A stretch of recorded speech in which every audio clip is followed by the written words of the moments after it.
Maaraw ang umaga sa Metro Manila noong araw ng kasal ko. Isang oras akong napaaga sa hasyenda ng mga De Leon sa Batangas. Gusto ko ng tahimik na sandali. Tahimik ang paligid. Magsisimula na maya-maya ang paghahanda.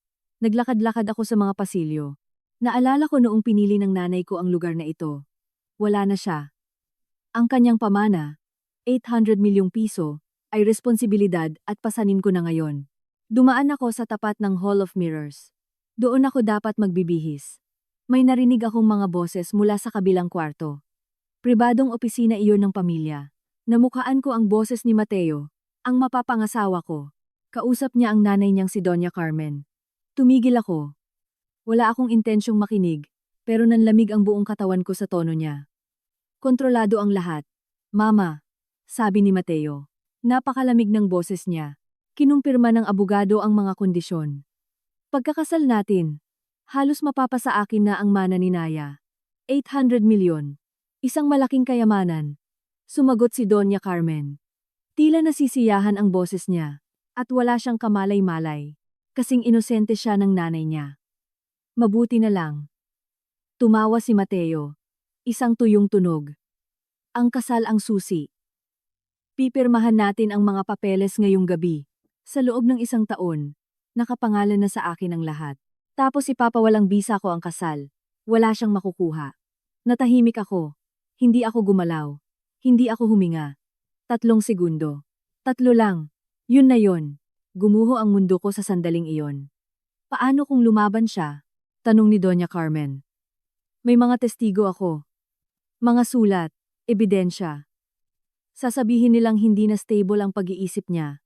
Na hindi na siya nakabangon mula nang mamatay ang nanay niya. Papanigan ako ng judge at ibibigay sa akin ang pera niya. Walang luhang pumatak. Walang bigla ang galit. Isang malaking puwang lang. At pagkatapos ay naging napakalinaw ng lahat. Naintindihan ko na ang lahat. Ang pagmamadali niyang magpakasal kami. Ang walang tigil niyang tanong tungkol sa will and testament. Ang kawalan niya ng totoong interes sa buhay ko. Lumayo ako roon. Walang tunog ang mga hakbang ko. Pumunta ako sa dressing room. Umupo ako. Tiningnan ko ang sarili ko sa salamin. Nandoon si Naya Bautista, ang tagapagmana, ang susunod na biktima. Nilabas ko ang cellphone ko. Hindi ako tumawag sa kaibigan. Hindi sa tatay ko. Denial ko ang numero ng abogado ko. Si attorney, Carlos Mendoza. Carlos, si Naya ito. Kailangan kong may gawin ka ngayon din. Naya, ayos ka lang ba? Iba ang boses mo. Wala na akong oras. Makinig ka. Gusto ko ng bagong clause sa prenuptial agreement natin. Isang partikular na clause. Dapat nakasaad na. Kung mapapawalang bisa ang kasal sa loob ng mas mababa sa 3 taon. Ano man ang dahilan. Isusuko ni Mateo ang lahat ng karapatan niya sa kasalukuyan at hinaharap kong mana. At sa anumang ari-arian na meron ako ngayon. Natahimik sandali si Carlos. Masyadong partikular yan. May nangyari ba? Isang oras na lang, kasal mo na. Gawin mo na at dalhin mo rito kasama ng notary public. Sabihin mo kay Mateo na, last minute requirement. Ito, isang detalye mula sa pamilya niya. Pipirmahan niya yan. Magtiwala ka sa akin, Carlos. Gawin mo na, parang awa mo na. Binaba ko ang telepono. Ang bilis mag-isip ng utak ko. Kailangan kong i-record ang usapan. Kailangan kong protektahan ang sarili ko. Hinalungkat ko ang bag ko. Nakita ko ang isang maliit na voice recorder. Ginagamit ko ito sa piano lessons ko para i-record ang mga pyesa. Ngayon, iba ang i-record nito. Lumabas ako ng kwarto. Nakita ko ang isang batang waiter. Nag-aayos siya ng mga baso. Excuse me, sabi ko. Sinubukan kong kalmahin ang boses ko. Ako ang bride. May pabor sana ako. Surprise ito para sa magiging asawa ko. Kinakabahang tumango ang bata. Kahit ano po. Ma'am. Sa opisina sa ibaba, ilagay mo ito. Pinakita ko ang maliit na recorder sa loob ng florera na katabi ng bintana. Pindutin mo ang pulang button at iwan mo doon. Pagkatapos ng kasal, balikan mo. Babayaran kita ng 5,000 piso. Tiningnan ng bata ang device, nag-aalangan. Ma'am, hindi ko po alam. Biro lang ito. Recording para sa mga well wishes. Tradisyon ito sa pamilya namin. Kusang lumabas ang kasinungalingan. Tutulungan mo ba ako? Tumango siya, at kinuha ang recorder. Sige po, gagawin ko. Salamat. Huwag mong sabihin kahit kanino, surprise nga eh. Lumayo ako. Ang lakas ng kabog ng dibdib ko. Hindi pa iyon sapat. Kailangan ko pa ng iba. Kailangan ko ng testigo. Naalala ko si Paulo, ang pinsan ni Mateo. Lagi siyang mabait sa akin. Medyo tahimik, pero may awang nakikita sa mga mata niya kapag nakatingin sa akin. Ngayon alam ko na kung bakit. Nakita ko siya sa garden. Naninigarilyo. Suot ang barong niya para sa kasal. Paulo, sandali lang. Nagulat siyang humarap. Naya, dapat nagbibihis ka na. Kailangan mo akong pakinggan. Alam mo ba kung bakit nagpapakasal sa akin si Mateo? Tumigas ang ekspresyon niya. Tumingin sa ibang direksyon. Masayang araw mo ito. Hindi mo dapat tinatanong yan. Alam ko na ang sagot, Paulo. Narinig ko siya. Narinig ko siya, at ang tita Carmen mo. Pinag-uusapan nila, ang 800 milyon. Pinag-uusapan nila ang annulment. Namutla si Paulo, tinapon ang sigarilyo. Naya, pasensya na talaga. Sinubukan kitang balaan ng patago, pero masyado kang in love. Hindi na ngayon. Ngayon nagmamasid na lang ako. Tutulungan mo ba ako sa anong bagay? Mabuhay. Makawala dito ng higit pa sa wasak na puso ang dala. Gusto nilang ubusin ang pera ko. Hindi ko hahayaan. Tinitigan ako ni Paulo, tapos dahan-dahang tumango. Isang gintong hawla na puno ng ahas ang pamilyang ito.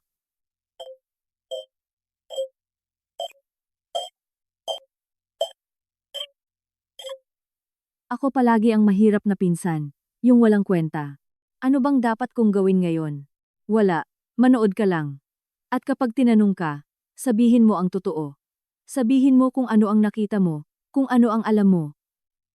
Yun lang, gagawin ko. Mag-ingat ka, Naya. Hindi tanga si Mateo, at mapanganib si Doña Carmen. Bumalik ako sa bahay. Nagsisimula nang dumating ang mga bisita.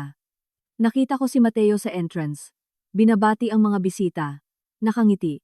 Yun yung ngiting minahal ko. Ngayon, peke na ang tingin ko doon. Isang maskara. Lumapit siya sa akin. Hinawakan ang mga kamay ko. Nandito ka lang pala. Kanina pa kita hinahanap. Kinakabahan ka ba, mahal ko? Tumayo ang mga balahibo ko sa hawak niya. Medyo.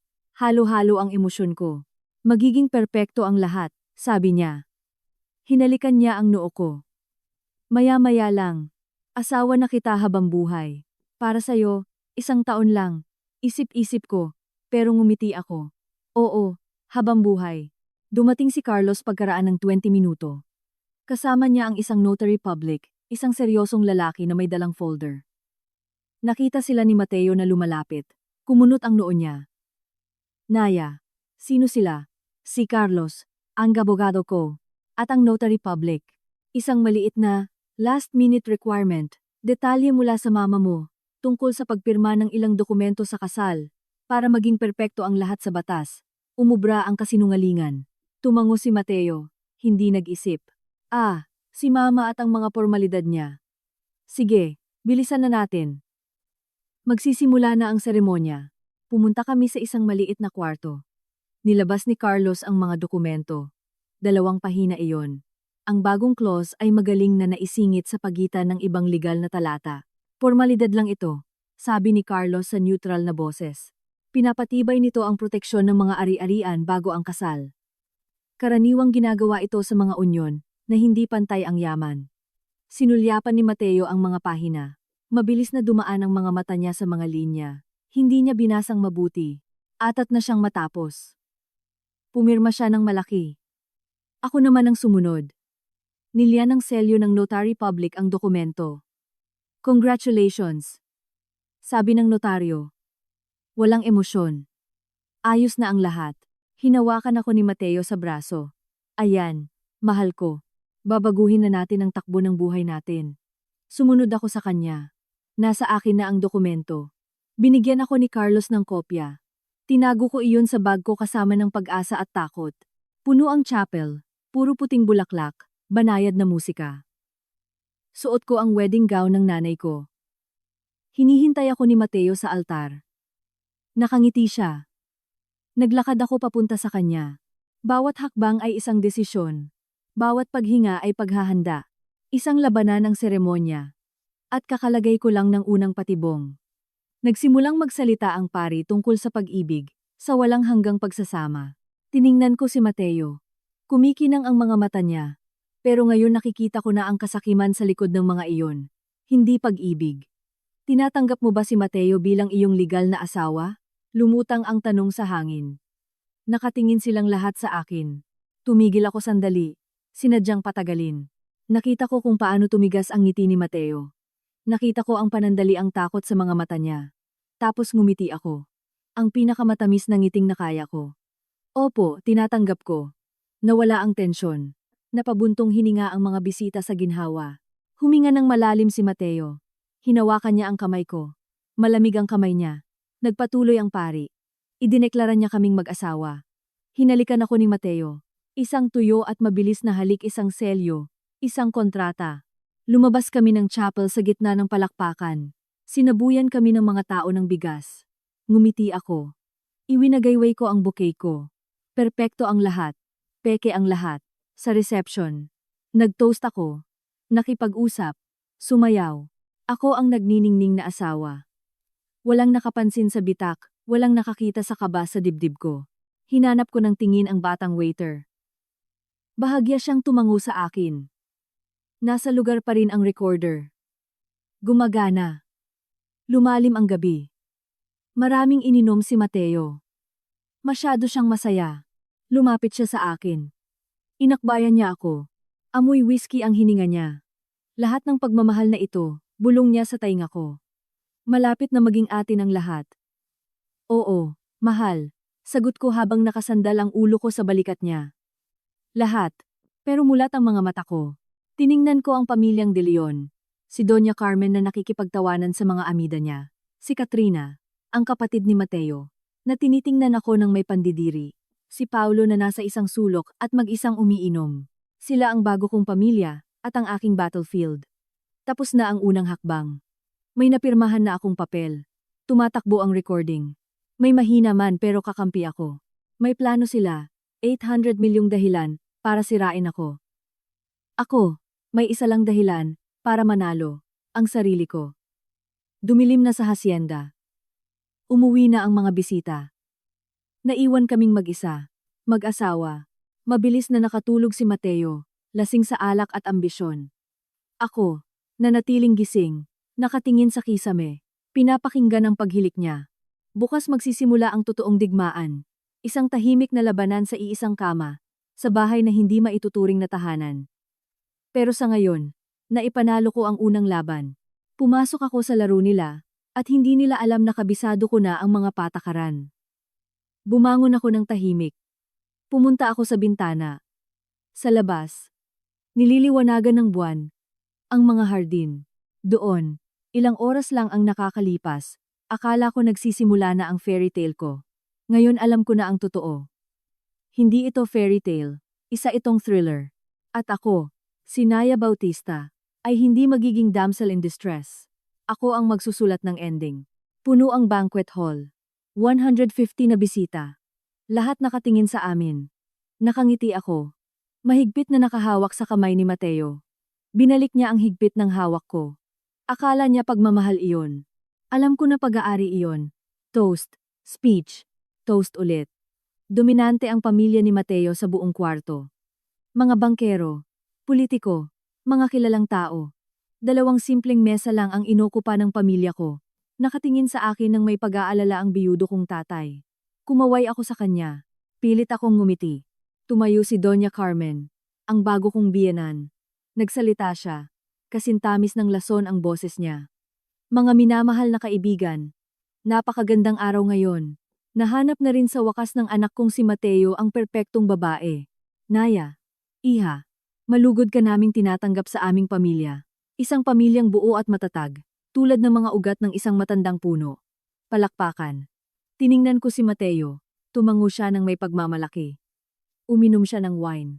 At napakasayang isipin, patuloy ni Doña Carmen, na ang unyong ito ay hindi lang pinag-iisa ang 2 puso, kundi pati na rin ang 2 pamana.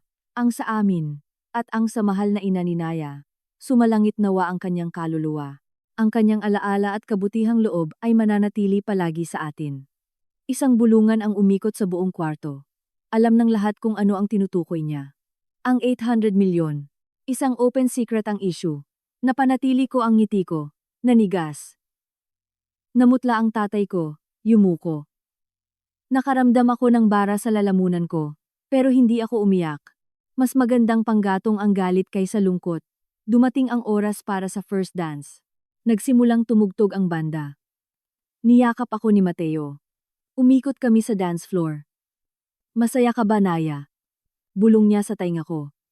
Sobrang saya. Pagsisinungaling ko. Perpekto ang lahat. Magiging perpekto talaga. Pangako ko yan. Magkaiba kami ng kahulugan ng pangako niya. Tumutugtog ang musika. Nakakapaso ang mga kamay niya sa likod ko. Naalala ko ang recording. Ang malamig niyang boses na nagsasabing, sa loob ng 1 taon ipapawalang bisa ko ang kasal. Nagngalit ang mga ngipin ko. Pagkatapos ng sayaw, lumapit ako sa dessert table. Kailangan ko ng sandali para makahinga. Lumapit sa akin si Paolo, ang pinsan. May hawak siyang baso. Mukha siyang kinakabahan. Naya, pwede ba tayong mag-usap sandali sa labas? Importante to. Tumango ako. Sumunod ako. Lumabas kami sa gilid na pinto. Malamig ang gabi. Lumayo kami sa musika. Anong problema, Paulo? Lumingon siya. Sinisiguradong walang nakasunod sa amin. Ang tapang ng ginawa mo. Yung close. Galit na galit si Doña Carmen. Kakalaman niya lang. Paano? Si Carlos. Yung abogado mo.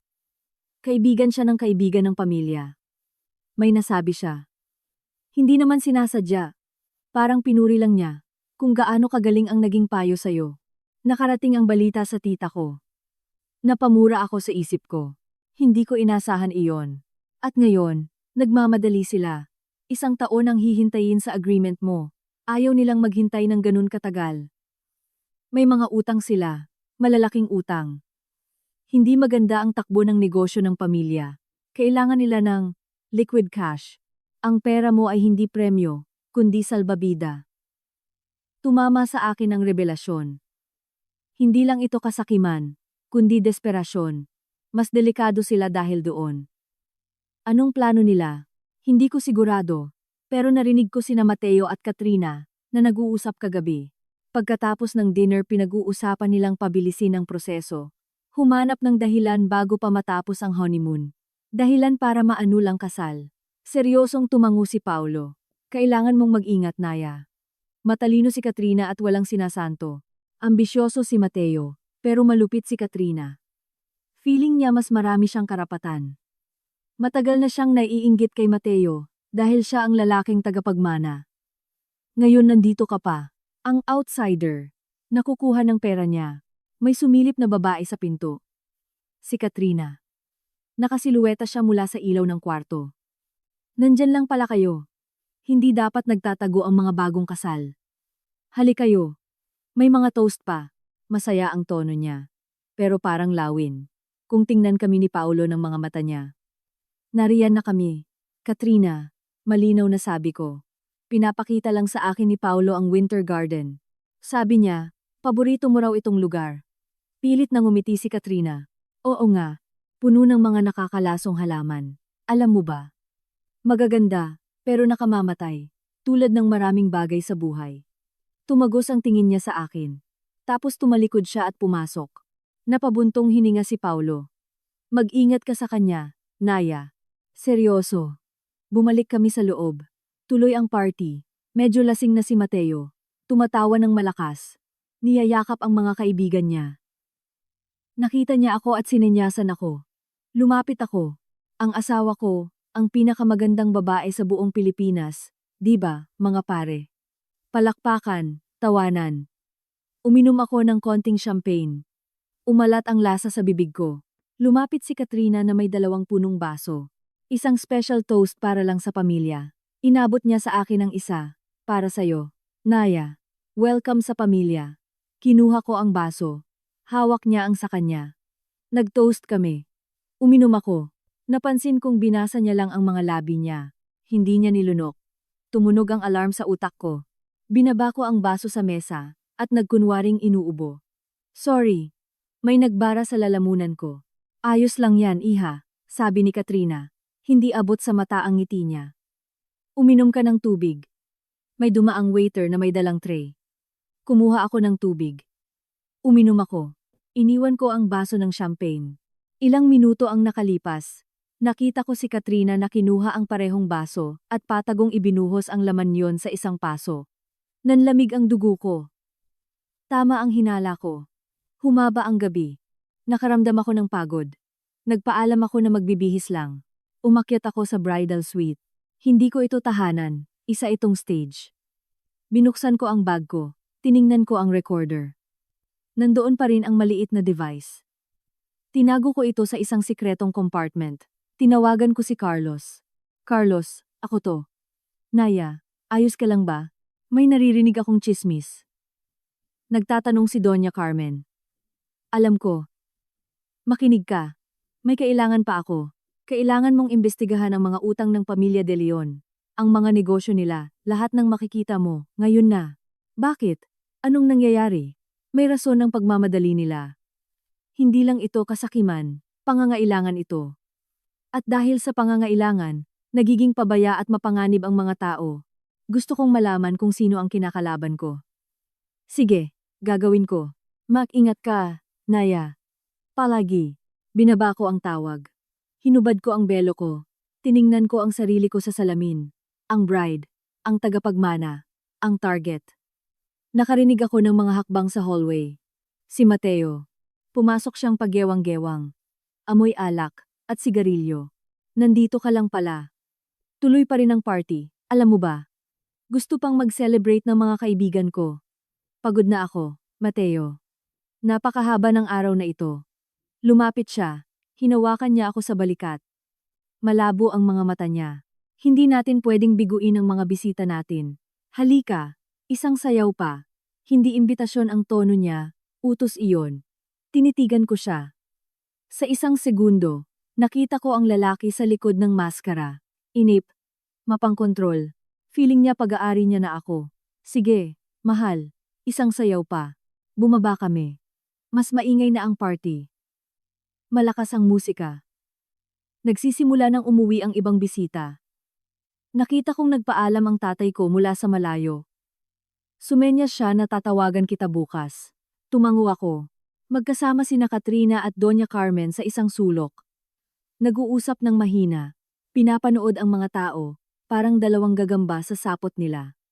Dinala ako ni Mateo sa dance floor. Sumayaw kami. Mahigpit ang hawak niya. Masyadong mahigpit. Bukas, aalis tayo papuntang Cebu, sabi niya. Romantic. Tayong dalawa lang. Excited na ako. Pagsisinungaling ko. May mga dapat tayong pag-usapan, Naya. Tungkol sa future. Sa mga ari-arian natin. Mas madali kung sabay nating imamanage ang lahat, di ba? Siyempre, kung ano ang sabihin mo, mahal. Mabuti. Praktikal kang babae. Gusto ko yan. Tapos na ang kanta. Binitawan niya ako. Kumuha siya ng isa pang inumin. Naiwan ako sa gitna ng dance floor. Kahit pinalilibutan ng tao, pakiramdam ko mag-isa lang ako. Bigla akong nahilo. Matinding pagkahilo. Umiikot ang paligid. Kumapit ako sa upuan para hindi ako matumba. May nainom ba akong iba? Yung tubig. Hindi. Galing sa tray yung tubig. Yung champagne. Isang simsim lang ang tinikman ko.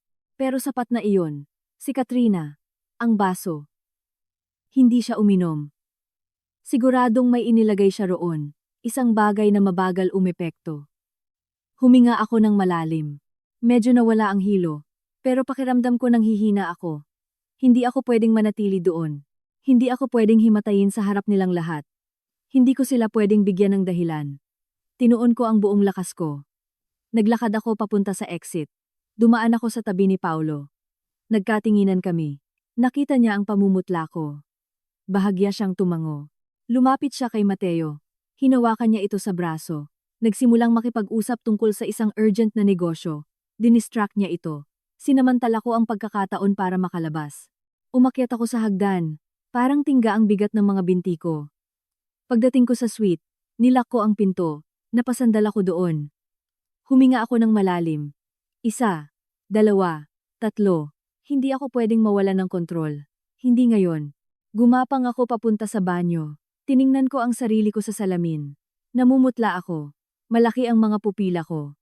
Pinasok ko ang mga daliri ko sa lalamunan ko. Sumuka ako. Marahas, masakit, pero kailangang ilabas ang lason. Naghilamos ako. Nakatulong ang malamig na tubig. Nabawasan ang pagkahilo. Nanghihina pa rin ako. Pero malinaw na ang isip ko. Lumabas ako ng banyo. Humiga ako sa kama. Pinakinggan ko ang mga ingay ng party sa ibaba. Tawanan. Musika. Kasal ko ito. At ito rin ang battlefield ko. Gabi na masyado nang dumating si Mateo. Madaling araw na nang kumatok siya sa pinto. Naya, buksan mo. Bakit nakasara? Bumangon ako. Binuksan ko. Nakasandal siya sa hamba ng pinto. Halos hindi na siya makatayo. Nakatulog ako, sabi ko gamit ang pagod na boses. Hindi mo dapat nilolak ang pinto. Mag-asawa tayo. Pumasok siyang natitisod, hinubad ang coat niya, at bumagsak sa kama. Anong araw? Napaka-perpektong araw. Oo, perpekto. Bukas, mga papeles. Pipirma tayo ng mga papeles para pagsamahin ang mga accounts. Normal lang yon. Mas mapapadali ang lahat. Utal-utal na siya. Pumipikit na ang mga mata niya. Siyempre, Mateo, kung ano ang gusto mo. Anghel ka talaga. Ang anghel ko. Humilik siya. Nakatulog siya, nakadamit pa sa ibabaw ng kumot. Naiwan akong nakatayo at nakatingin sa kanya. Ang asawa ko, ang lalaking nagpaplanong sirain ako. Bukas, panibagong araw. Ang honeymoon, ang biyahe sa Cebu, ang mga papeles na gusto niyang pirmahan ko. Umiling ako. Nawala na ang panghihina. Napalitan na iyon ng isang malamig at malinaw na determinasyon. Gusto nilang lumaro ng madumi. Sige, kaya ko ring maglaro, pero hindi ako gagamit ng lason sa baso. Gagamitin ko ang sarili nilang kasakiman at desperasyon laban sa kanila. Pinatay ko ang ilaw. Humiga ako sa dulo ng kama, malayo sa kanya. Pinikit ko ang mga mata ko, hindi para matulog, kundi para magplano. Nagsisimula pa lang ang digmaan. At ang labanan sa Cebu ang susunod. Tanghaling tapat nang makarating kami sa Cebu. Napakainit ng araw. Nagrenta si Mateo ng isang exclusive private villa. May mga bulaklak, may fountain sa gitna. Parang nasa postcard. Isang magandang patibong. Gusto mo ba? Tanong ni Mateo, habang nakayakap sa baywang ko. Napakaganda, sabi ko. Pang-artista ang ngiti ko. Only the best para sa asawa ko. Iniwan ang mga bagahe sa kwarto. Napakalaki ng suite. May 4-poster bed. At terrace na may tanawin ng karagatan. Mukhang kinakabahan si Mateo, at palagi niyang tinitingnan ang cellphone niya. May surprise ako ngayong hapon, sabi niya. Private dinner dito sa villa. Nag-hire ako ng private chef, at may tutugtog. Intimate ito. Ang ganda naman, sagot ko. Alam kong hindi ito romantic surprise. Isa itong setup, isang kontroladong lugar. Naligo ako. Nagbihis ako. Isang preskong bestida. Nagsuot si Mateo ng linen suit. Masyadong formal, para sa isang intimate dinner. Pagpatak ng 8:00, bumaba kami. Ibang-iba na ang setup. May mga kandila, rose petals, mesa para sa dalawa. Perpekto ang lahat. Kumain kami. Nag-usap kami ng mga simpleng bagay. Ang panahon, ang ganda ng Cebu. Hinahawakan niya ang kamay ko. Gumagawa ng mga bilog sa balat ko ang mga daliri niya. Pinipigilan kong mangilabot. Kasabay ng kape, dumating ang tamang oras. Kumuha siya ng isang eleganteng leather folder at pinatong iyon sa mesa. May gusto akong i-share sa'yo, Naya. Isang simbolo ng buong tiwala ko. Ano yon? Tanong ko. Kahit alam ko na. Mga dokumento, papeles sa bangko, para gumawa ng joint account, isang common fund. Ganito ang ginagawa ng mga totoong mag-asawa. Iisa sa lahat ng bagay. Binuksan niya ang folder. Inabutan niya ako ng isang papel. Maliliit ang letra. Mga bank clauses. Sa madaling salita, binibigyan nito ng power of attorney ang parehong partido sa lahat ng accounts. Sa akin, sa kanya, sa hinaharap. Simbolo ito, sabi niya sa malambing na boses, na walang sa akin at sayo, atin lang lahat. Pirmahan mo rito, mahal. Tinuro niya ang isang linya. May hawak siyang ballpen. Inalok niya ito sa akin. Kumikinang sa pananabik ang mga mata niya. Sa kasakimang nagbabalat kayong pag-ibig. Kinuha ko ang ballpen, inikot ko sa mga daliri ko, tiningnan ang dokumento, tapos tiningnan ko ang mukha niya. Napakalaking hakbang nito, Mateo. Laging sinasabi ng nanay ko na dapat protektahan ng tao kung ano ang kanya, kahit pa sa usapang pag-ibig. Tumigas ang ngiti niya. Masyadong mapagduda ang nanay mo. Hindi tayo ganun. Nagmamahalan tayo. Siyempre nagmamahalan tayo, malambing na sabi ko. Pero pwedeng magkasabay ang pag-ibig at pagiging praktikal. Hayaan mo muna akong basahin ito ng maayos. Bukas, kapag fresh, na ang isip ko, hindi na kailangan, giit niya. Nawala ang lambing sa tono niya. Pinacheck ko na ito sa abogado ko. Standard lang ito. Kung ganun, walang magiging problema kung babasahin ko, di ba? Sagot ko nang hindi nagbabago ang boses. Sinarado ko ang folder at dahan-dahang tinabi. Bukas, pagkatapos mag-almusal, pipirmahan natin. Ito ang unang project natin ng magkasama. Nagngalit ang panga niya. Nakita ko ang kislap ng galit sa mga mata niya. Pinigilan niya ito. Pilit siyang tumawa. Napaka-practical mo talaga. Gusto ko yan. Sige, bukas. Uminom siya ng malaking lagok ng wine. Pero ipangako mong pipirmahan mo. Importante ito sa akin. Pangako. Nagsinungaling ako. Maagang natapos ang dinner. Walang buhay ang musika. Umakyat kami sa kwarto. Tahimik si Mateo, malayo ang isip. Pumasok siya sa kama, pagod na raw siya. Tumalikod siya. Naiwan ako sa terrace. Tiningnan ko ang mga ilaw ng Cebu. Nilanghap ko ang mainit na hangin sa gabi. Hindi ako nanalo. Na-delay ko lang ang dapat mangyari. Kailangan ko ng mas magandang plano. Kinabukasan, maganda ang gising ni Mateo, na parang walang nangyari. Nag-aya siyang mamasyal. Binisita namin ang mga tourist spots. Maaasikaso siya, malambing, ang perpektong asawa. Hindi niya binanggit ang mga papeles. Pagdating ng tanghali, sa isang restaurant, muli siyang umatake ng mas patago. Tumawag ang abogado ko, may window daw para makatipid sa tax ngayon. Kung bubuo tayo ng fund ngayon, makakatipid tayo sa buwis. Malaking halaga. Magkano? Interesadong tanong ko. Daan-daang libo. Pera na pwede nating gamitin sa pagta-travel o invest para sa future natin. Mukhang maganda. Sabi ko habang hinihiwa ang isda ko. Pwede mo bang sabihin na ipadala sa akin ang computations? Gusto ko sanang makita. Economics graduate ako, di ba? Gusto ko ng mga numero. Napakurap siya. Nakalimutan niya o baka hindi niya alam. Ah. Sige. Hihingin ko. Pagsapit ng hapon. May work call. Daw siya. Nagkulong siya sa kwarto. Bumaba ako sa patio. Nilabas ang cellphone ko. Tinawagan ko si Carlos. May nakuha ka ba? Oo, Naya. Tama ka. Palubog na ang mga De Leon. May utang sila sa 3 bangko. May mga investment sa properties na hindi mabenta. Kailangan nila ng liquid cash bago matapos ang taon. O ifo-foreclose ng bangko ang mga pangunahing assets nila. Magkano? Mga 500 milyon. Lubog na lubog sila sa utang. Ang mana mo ang sagip nila. 500 milyon. Hindi. 800. Gusto nila ang buong kayamanan. Bayaran ang utang at magbulsa ng tubo. Carlos, kailangan kong may gawin ka. Gumawa ka ng pekeng dokumento. Peke? Naya. Hindi pwede. Hindi illegal. Simulated. Isang financial evaluation na nagsasabing hindi liquid ang mana ng nanay ko na nakatali iyon sa isang trust fund na limitado lang ang pwede kong i-withdraw taon-taon na may mga penalty clauses para sa early withdrawal. Isang bagay na magmumukhang totoo. Natahimik si Carlos sandali. Pwede akong gumawa ng draft.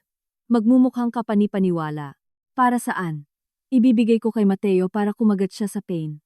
Kung iisipin niyang hindi agad makukuha ang pera, magiging desperado siya, magkakamali siya. Delikado yan. Lahat naman delikado. Gawin mo na at i-email mo sa akin. Sige. Binaba ko ang tawag. Mabilis ang tibok ng puso ko. Mapanganib na sugal iyon, kung malalaman niya ang panlilinlang. Hindi niya malalaman. Lalabuan ng kasakiman niya ang isip niya. Nang gabing iyon, sa dinner, umatake na naman si Mateo. Mas direkta. Naya, tungkol sa mga dokumento. Ah, oo, singit ko na may peking sigla. Napag-isipan ko na. Tama ka. Dapat nating pag-isahin ang future natin, pero gusto kong gawin ng tama. I-email sa akin ng abogado kong si Carlos ang mga papeles, isang evaluation ng mana ko para makita mo kung ano talaga ang maiambag ko, para transparent lahat. Nagulat siya. Tapos, isang malaki at tunay na ngiti ang sumilay sa mukha niya. Siguro naisip niya, ang galing at praktikal ng babaeng ito. Gusto ko yan. Darating bukas. Sabi ko. At saka natin pipirmahan lahat, ang dokumento mo at ang sa akin. Sabay. Perfect, sabi niya. Tuwang-tuwa siya. Umorder siya ng champagne. Nag-toast kami para sa future namin, para sa pera namin. Kinabukasan, dumating ang email ni Carlos. Pinrint ko ang mga dokumento sa reception ng hotel. Kapani-paniwala ang mga iyon. May selyo ng law firm. May mga komplikadong legal terms. Nakasaad doon na ang pangunahing kapital, ang 800 milyon, ay nasa isang irrevocable trust. 20 milyong piso lang ang pwedeng i-withdraw taon-taon nang walang tax. Anumang withdrawal na higit doon ay may 50% penalty at mangangailangan ng court approval. Dahil beneficiary ako na may psychological conditions matapos mamatay ang nanay ko. Isang matapang na kasinungalingan. Napakagaling ng pagkakagawa ni Carlos.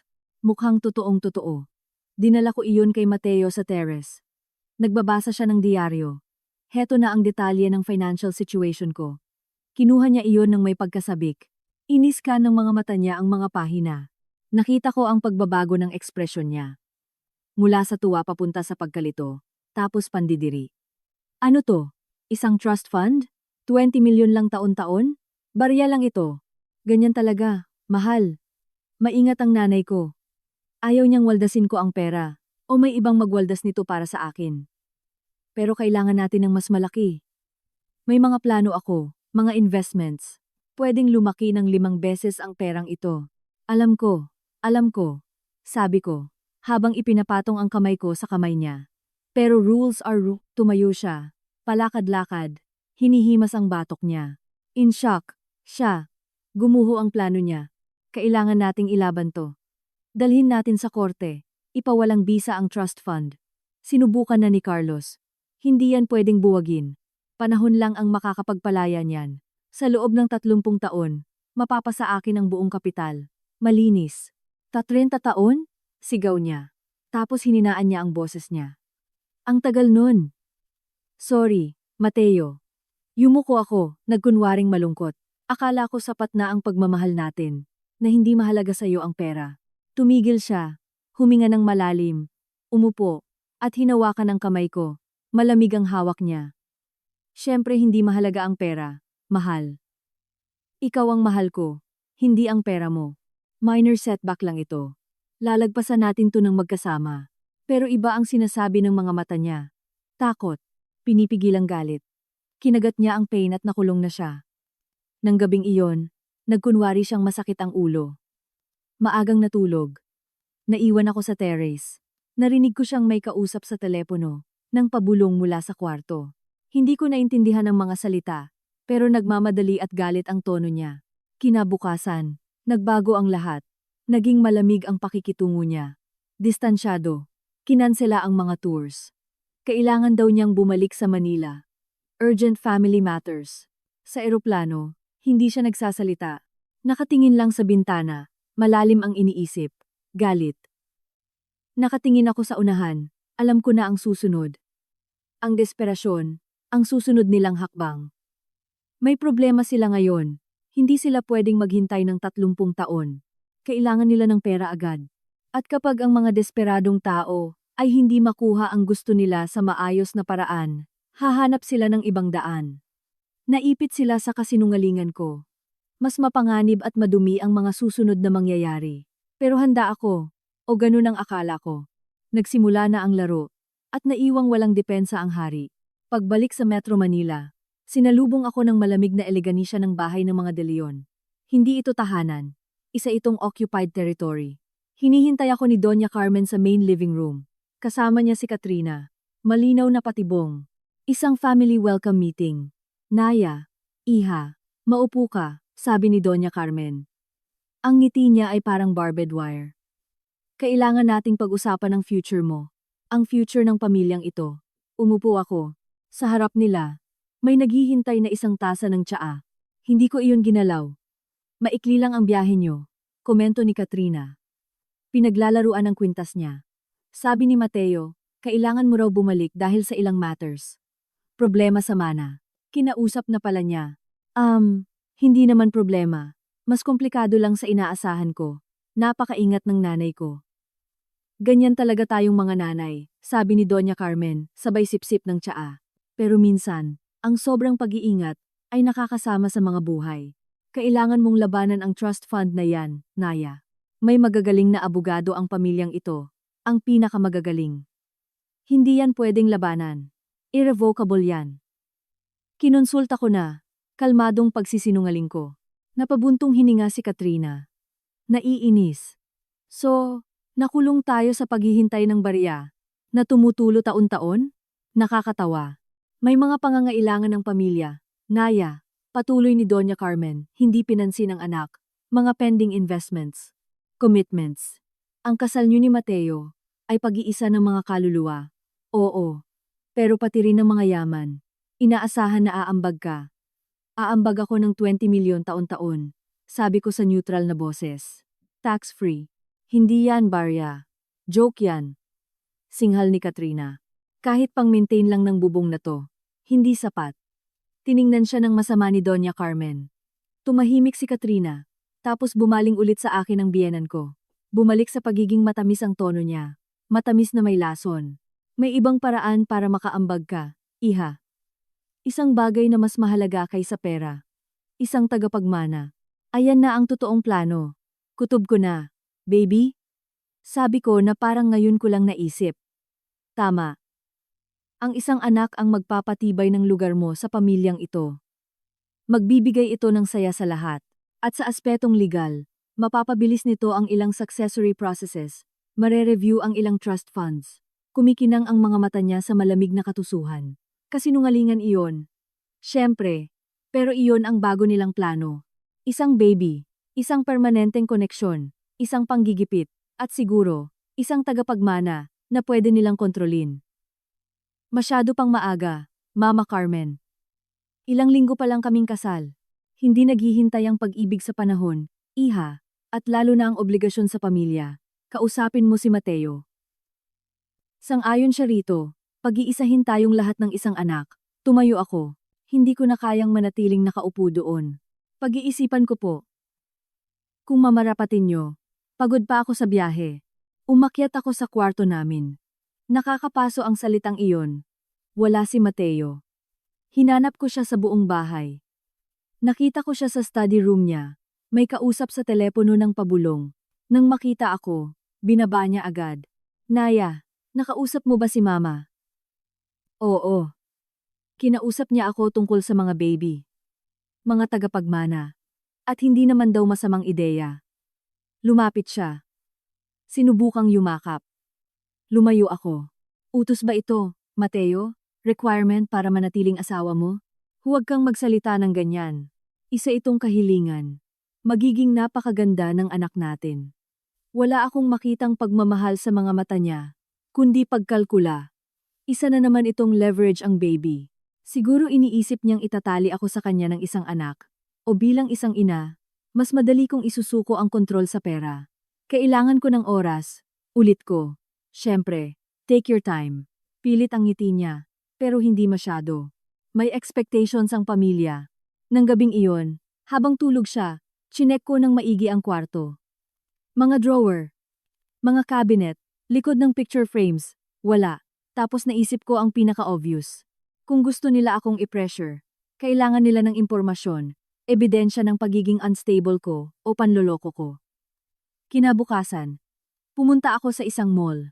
Bumili ako ng maliit na frequency detector, yung ginagamit ng mga technicians. Hindi halata.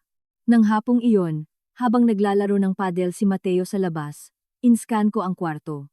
Tumunog ng malakas ang detector sa kwarto, malapit sa ilaw sa kisame.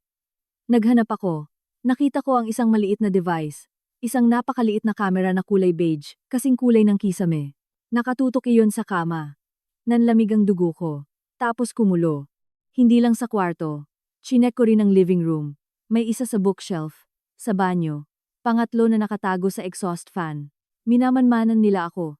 Vinu-video sa sarili kong bahay. O sa bahay na dapat ay akin. Hindi ko ginalaw. Hindi ko inalis. Magiging alerto sila. Sa halip, nagsimula akong umarte. Para sa kanila, nagsimula akong magsalitang mag-isa sa harap ng salamin sa banyo, bumubulong-bulong. Hindi ko na kaya. Masyado nang mabigat ang lahat. Galit sila sa akin. Nagpapanggap akong umiiyak sa gabi. Nag-iwan ako ng mga gamot sa sakit ng ulo na nakikita malapit sa kama. Nagsimula akong gumawa ng peking diary. Iniwan ko itong bukas sa desk. Mga pahinang puno ng pighati at kalituhan. Mga salitang tulad ng nakakulong at mag-isa. Gusto kong ibigay sa kanila ang ebidensya na gusto nila. Gusto kong isipin nila na gumagana ang plano nila, na nasisiraan na ako ng bait. Makalipas ang 1 linggo, dumating ang monthly family dinner. Nandoon lahat. Sina Mateo, Doña Carmen, Katrina, ang tatay na laging wala, si Paulo na tahimik sa sulok niya. Napunta ang usapan, tulad ng dati, sa pera, sa future. Tiningnan ako ng direkta ni Doña Carmen. Naya, iha, masyado kang namumutla. Ayos ka lang ba? Ayos lang po, salamat. Medyo pagod lang. Nervyos lang yan, sabi ni Katrina, na may peking ngiti. Maiintindihan naman ang pressure sa bagong pamilya. Bigla kong tinakpan ang bibig ko. Tumayo ako agad. Excuse me, sa banyo lang. Tumakbo ako, o nagkunwaring tumakbo. Sa banyo, binuksan ko ang gripo. Gumawa ako ng tunog ng nasusuka. Tapos naghintay ako ng 1 minuto. Lumabas akong namumutla, nakasandal sa hamba ng pinto. Nakatingin silang lahat sa akin. Naya, anong problema? Tanong ni Mateo na napatayo. Mas mukha siyang naalarma kaysa nag-aalala. Hindi ko alam. Nitong mga nakaraang araw, kakaiba ang pakiramdam ko. Nahihilo. Nasusuka sa umaga. Isang malagkit na katahimikan ang bumalot sa kwarto. Mabilis na nagkatinginan sina Doña Carmen at Katrina. Isang tingin ng tagumpay. Namutla si Mateo. Tapos ngumiti. Isang malaking ngiti ng ginhawa.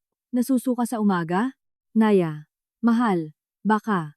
Mahina akong nagkibit-balikat. Hindi ko alam. Baka nga. Hindi ako masyadong naging maingat. Tumayo si Doña Carmen. Kumikinang sa tuwa. Niyakap niya ako. Isang biyaya.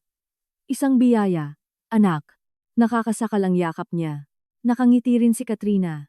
Pero yelo ang mga mata niya. Isang tagapagmana. Mababago niya ng lahat. Lalo na kung lalaki. Dapat nating tawagan ang pamilya doktor bukas na bukas din, sabi ni Doña Carmen. Magaling si Dr. Cruz. Ipapagawa niya lahat ng tests. Kinabukasan, dumating si Dr. Cruz. Isang lalaking nasa 60s, pinugumalaw. Siya ang doktor ng mga De Leon, sa loob ng maraming dekada. In-examine niya ako in private, o sa inaakala niyang in private. Alam ko na nandoon ang mga kamera, na may nakikinig siguro. Kailan ang huling regla mo, Naya? Tanong niya ng may pag-iingat. Mahigit 6 na linggo na po yata. Sobrang stress ko po. Mag-pregnancy test tayo. Simpleng test lang. Ginawa niya ang test. Naghintay kami. Parang walang katapusan ang mga minutong iyon. Alam ko kung ano ang mangyayari. Nag-research ako. Bumili ako ng ihi ng isang buntis na babae sa isang online forum. Iyon ang ginamit ko para sa test. Magpo-positive iyon. Tiningnan ni Dr. Cruz ang test strip. Ngumiti siya. Congratulations, Naya. Buntis ka. Early stage pa lang. Siguro mga 5 o 6 na linggo. Eksaktong pagkatapos ng kasal. Nagkunwari akong halo-halo ang gulat at tuwa. Talaga po? Sigurado po ba kayo? Siguradong sigurado. Magpapa-ultrasound tayo para makumpirma. Pero malinaw ang test. Nang lumabas siya at ibalita iyon kina Mateo at Doña Carmen, napakalaki ng tuwa nila. Yakapan. Congratulations. Hinalikan ako ni Mateo. Lasang tagumpay ang halik niya. Nakuha nila ang bahagi ng layunin nila. Isang tagapagmana, isang bagong kawing sa kadena. Babaguhin nito ang lahat. Mahal ko. Bulong niya sa tainga ko. Magiging perpekto na ang lahat ngayon. Siyempre, nagbago ang mga bagay-bagay. Para sa kanila, para sa akin, binilisan lang nito ang orasan. May deadline ako. 9 na buwan o mas maikli, dahil hindi ako magkaka-baby. Hindi sa ganitong paraan. Nagsimula na naman akong umarte para sa mga kamera. Kinakausap ko ang tiyan ko. Naglalakad-lakad sa hardin ng nangangarap. Pero hinahayaan ko rin silang makita akong umiiyak, na umiinom ng mga gamot, na sa totoo lang ay vitamins. Ang pag-arte ko ay parang isang buntis, na mahina ang emosyon perpekto para sa kwento nila. Makalipas ang ilang linggo, dumating ang tamang oras. Ang malaking family dinner, kasama ang mga importanteng business partners. Nandoon silang lahat. Sobrang saya ni Mateo. Pinagmamalaki ang magiging tagapagmana niya. Nagsuot ako ng maluwag na bestida. Namutla ako, sobrang putla. Sa kalagitnaan ng dinner, bigla akong tumayo. Nabitawan ko ang baso ko ng tubig. Nabasag ang salamin. Ay, sorry. Nanghihina ako. Sumuray-suray ako. Kumapit ako sa mesa. Lahat sila nakatingin sa akin. Napatayo si Doña Carmen sa kaba. May kakaibang ngiti si Katrina. Halos nag-aabang. Naya, sigaw ni Mateo. Nagkunwari akong nadulas. Bumagsak ako sa sahig ng maingat, pero may sapat na lakas para gumawa ng ingay. May nakatagong maliit na sachet ng fake blood, theatrical blood, sa ilalim ng bestida ko. Piniga ko ito pagbagsak ko. Isang maitim na pulang mantsa ang kumalat sa mapusyaw kong damit. Nagkagulo agad. Sigawan. Nagtayuan ang mga tao. Lumuhod si Mateo sa tabi ko, kasing putla ng patay. Tumawag kayo ng ambulansya! Bilis! Sigaw ni Doña Carmen. Umuungol ako, hawak-hawak ang tiyan ko. Masakit, ang sakit-sakit. Nanigas si Katrina na nakatingin sa dugo. Nawala ang ngiti niya. Takot at guilt lang ang naiwan sa mukha niya. Dahil ilang oras bago iyon, sa kusina, binigyan niya ako ng pregnancy tonic na siya mismo ang nagtimpla. Isang herbal tea. Ininom ko iyon sa harap niya, at palihim kong dinura. Dumating ang ambulansya. Dinala nila ako. Sa ospital, kinumpirma ni Dr. Cruz ang kinatatakutan nilang lahat. Miscarriage. Early stage, karaniwan lang, pero nakakalungkot. Wasak na wasak si Mateo. Hindi dahil sa pagkawala ng bata, kundi dahil sa pagkabigo ng plano niya. Umiiyak si Doña Carmen sa galit. Sa kwarto ng ospital, hinawakan nila ang kamay ko. Anong nangyari, Naya? Sigurado ka bang wala kang ginawa? Wala kang ininom? Tanong ni Doña Carmen. Pilit akong binabasa ng mga mata niya. Tulad ng ano? Yung tilang na binigay ni Katrina. Sabi niya maganda raw sa baby. Nanigas ang mukha ni Doña Carmen. Tapos lumingon siya sa anak niya, na nasa pintuan at namumutla. Anong binigay mo sa kanya? Wala, herbal tea lang. Safe yun. Defensive na sigaw ni Katrina. Pwedeng maging mapanganib ang mga herbs. Ang tanga-tanga mo. Bulyaw ni Doña Carmen. Nawala sa sarili. Nagkaroon ng matinding away. Sigawan. Sumbatan. Tiningnan ni Mateo ang kapatid niya ng may galit. Ang pinakamamahal niyang tagapagmana, nawala, at ang pamilya niya ang may kasalanan. Nanatili akong tahimik, mahinang umiiyak. Ang perpektong biktima. Ang kawawang sinaya, na nawalan ng baby. Siguro dahil sa pagiging iresponsable ng naiinggit niyang hipag. Hindi nila iyon mapapatunayan, pero nakatanim na ang buto ng pagdududa. Ang sisi ay na kay Katrina, wasak na ngayon ang pamilya. At ako ay malaya na sa pressure ng pagbubuntis at higit sa lahat, may perpektong dahilan. Nang ma-discharge ako, nagrekomenda ang doktor ng absolute rest at peace of mind. Walang stress. Tiningnan ko si Mateo sa mga mata, na puno ng pekeng luha. Hindi ako pwedeng bumalik sa bahay na yon, Mateo. Hindi ngayon. Dahil sa mga alaala. Sa lahat. Kailangan kong mapag-isa sa sarili kong kondo. Gusto niyang umangal. Pero si Doña Carmen, nagalit pa rin kay Katrina, ay tumango. Tama siya, Mateo. Hayaan mo siyang magpahinga. Kailangan niya ng kapayapaan. Kakailanganin natin siyang maging stable para sa mga susunod na mangyayari. Sinabi niya ito habang nakatingin kay Katrina. Ang bitak sa pamilya ay naging isang malaking bangin. Kaya lumipat ako pabalik sa luma kong kondo. Sa dati kong buhay. Sa aking santuwaryo. Wala nang mga kamera na nagmamanman sa akin. Nawala na ang pressure ng baby. At busy ang pamilya de Leon sa pagsisisihan sa kapalpakan. Nakaupo sa living room. Sa katahimikan. Huminga ako ng malalim. Naipanalo ko ang isa pang madugo at maduming laban. Pero laban pa rin. Tumunog ang cellphone ko. Si Paulo. Naya. Ako to. Narinig ko ang nangyari. I'm sorry. Wala kang dapat ihingi ng sorry, kalmado kong sabi. Kailangan iyon. Hindi sila titigil. Mas desperado na sila ngayon kaysa dati. Kausap ni Mateo ang mga abogado niya. Naghahanap sila ng ibang paraan. Mag-ingat ka. Salamat, Paolo. May mga baraha pa rin akong pwede kong ilapag. Binaba ko. Binuksan ko ang laptop ko. May trabaho pa ako. Ang mga recording mula sa cameras, ang mga usapan, ang indirect confession ni Katrina tungkol sa T. Nakasave lahat, lahat iyon armas.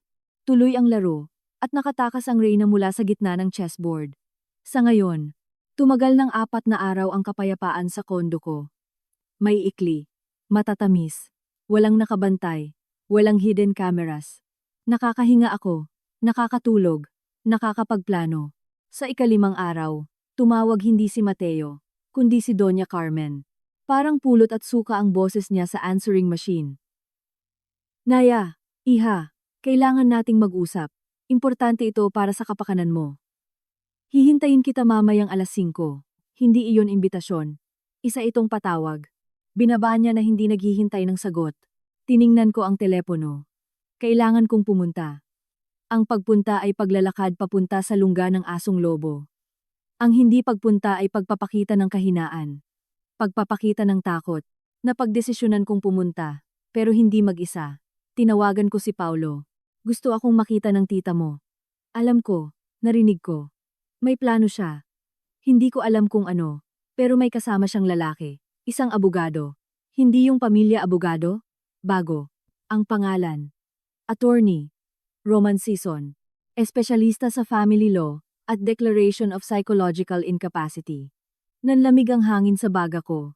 Incapacity. Yun ang bagong tira nila. Kung hindi nila makuha ang pera ko ng mabilisan, idedeklara nilang wala ako sa tamang pag-iisip. Kaya makokontrol ni Mateo bilang asawa ang lahat. Magaling at walang awa. Salamat, Paulo. Mag-ingat ka. Naya. Magaling si Sison. Napakagaling. At wala siyang sinasanto. 5:30. Nag-doorbell ako sa bahay ng mga De Leon. Yung parehong kasambahay ang nagbukas. May awa ang tingin niya. Dinala niya ako sa tea room. Nandoon na si Doña Carmen, bihis na bihis. Si Katrina sa tabi niya na nakasimangot, at isang matangkad na lalaking naka-gray suit.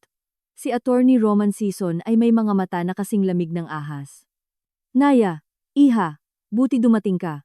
Tumayo si Doña Carmen. Bumeso, kasing tuyo ng papel ang halik.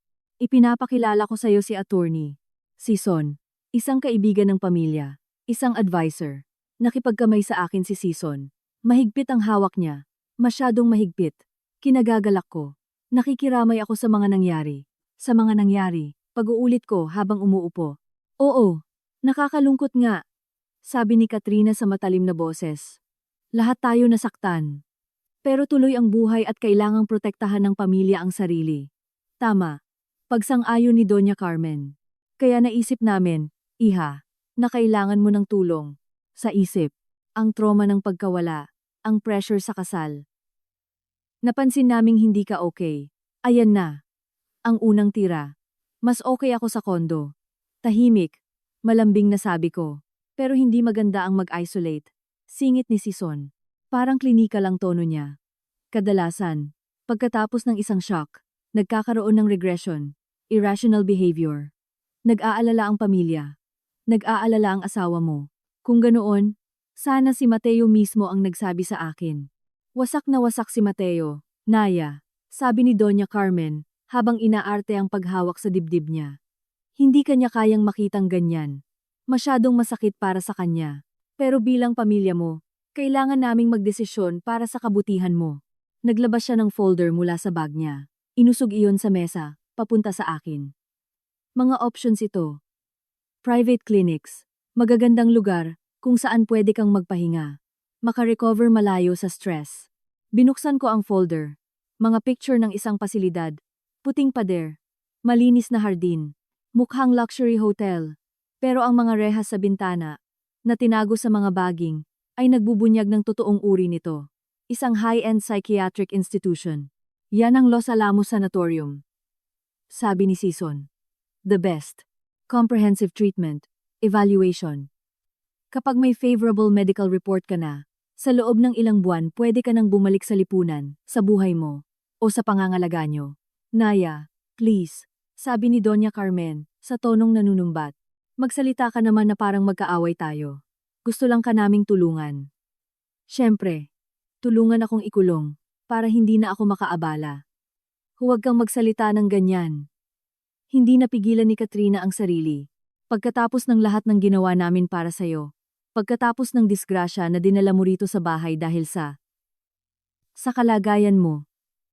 Kalagayan ko. Tinitigan ko siya. Ang ibig mo bang sabihin yung pagkawala ng baby ko? Yung pagkawala na tinulungan mong mangyari? Namutla si Katrina, napatayo. Kasinungalingan yan. Wala akong ginawa. Tama na, Katrina. Sinamaan siya ng tingin ni Doña Carmen. Tapos bumaling siya sa akin. Pilit ang ngiti niya. Huwag tayong mag-away.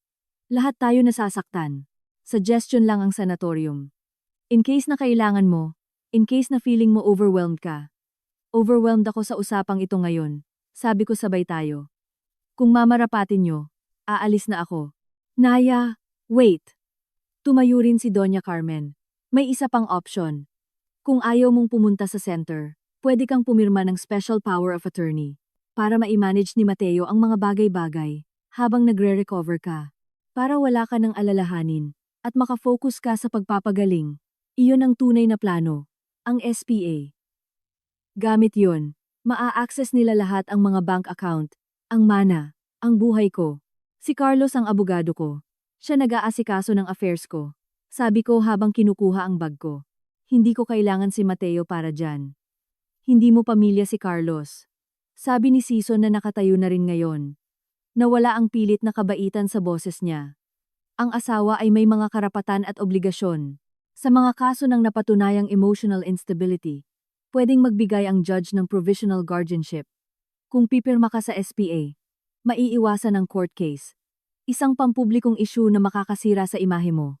Malinaw na banta iyon. Pirmahan mo, o kakaladkarin ka namin sa korte, at idedeklarang baliw. Tiningnan ko silang tatlo. Si Doña Carmen sa kanyang maskara ng pag-aalala. Si Katrina sa kanyang pinipigilang galit. Si Sison sa kanyang malamig na husay. Parang pader sila. Akala nila na corner nila ako. Ngumiti ako. Isang malungkot at mahinang ngiti. Ang ngiting inaasahan nilang makita. Kailangan ko pong pag-isipan. Masyadong mabigat ito. Pagod na po ako. Tumango si Doña Carmen nang may pagwawagi. Akala niya sumuko na ako. Siyempre, iha. Take your time. Ilang araw. Kausapin mo si Mateo. Mas maipapaliwanag niya ito ng maayos. Sige po, kakausapin ko siya. Lumabas ako sa bahay na iyon na naglalakad. Hindi tumatakbo. Nakayuko ang ulo. Ang talo ng biktima. Ganoon ang nakita nila. Iyon ang pinaniwalaan nila. Pagdating ko sa kondo, nahulog ang maskara. Mainit at malinis na galit ang nanalaitay sa akin. Gusto nilang maglaro ng madumi? Idedeklara akong incapacitated? Sige. Hindi ko tinawagan si Carlos. Tinawagan ko ang isang taong nakasave sa akin. Isang contact, dating blockmate noong college, isang taong nagtatrabaho sa mga bagay na hindi pinag-uusapan in public. Pinaliwanag ko ang kailangan ko. Isang maliit na device, undetectable, para makapag-record ng usapan ng malayo, at isang software para ma-access ang mga files sa remote computers. Nagbayad ako ng malaki. Cash. Hindi siya nagtanong. Kinabukasan, dumating ang package. Isang mukhang normal na wristwatch na may nakatagong memory at mic, at isang maliit na USB na may instructions. Habang tinitingnan ko iyon, tumunog ang telepono. Si Mateo. Ang boses niya ay puno ng pag-aalala. Malambing. Isang obra maestra ng pag-arte. Naya, mahal. Kinuwento sa akin ni Mama yung pag-uusap nyo. I'm so sorry sa naging paraan nila. Sumobra sila. Hindi. Nag-aalala lang sila. Katulad mo. Nanginginig ang boses ko. Siyempre nag-aalala ako. Asawa kita. Kailangan kitang maging okay. Pwede ba tayong magkita? Ngayon, mag-usap tayo. Tayong dalawa lang. Nagkita kami sa isang coffee shop sa BGC. Public place, ligtas. Suot ko ang recording watch. Nauna akong dumating. Siya 10 minutes late. May dalang red roses. Umupo siya. Hinawakan ang kamay ko. I'm sorry sa lahat. Sa pressure, sa pamilya ko. Sobra lang sila. Gusto nila kung ano ang the best para sa'yo.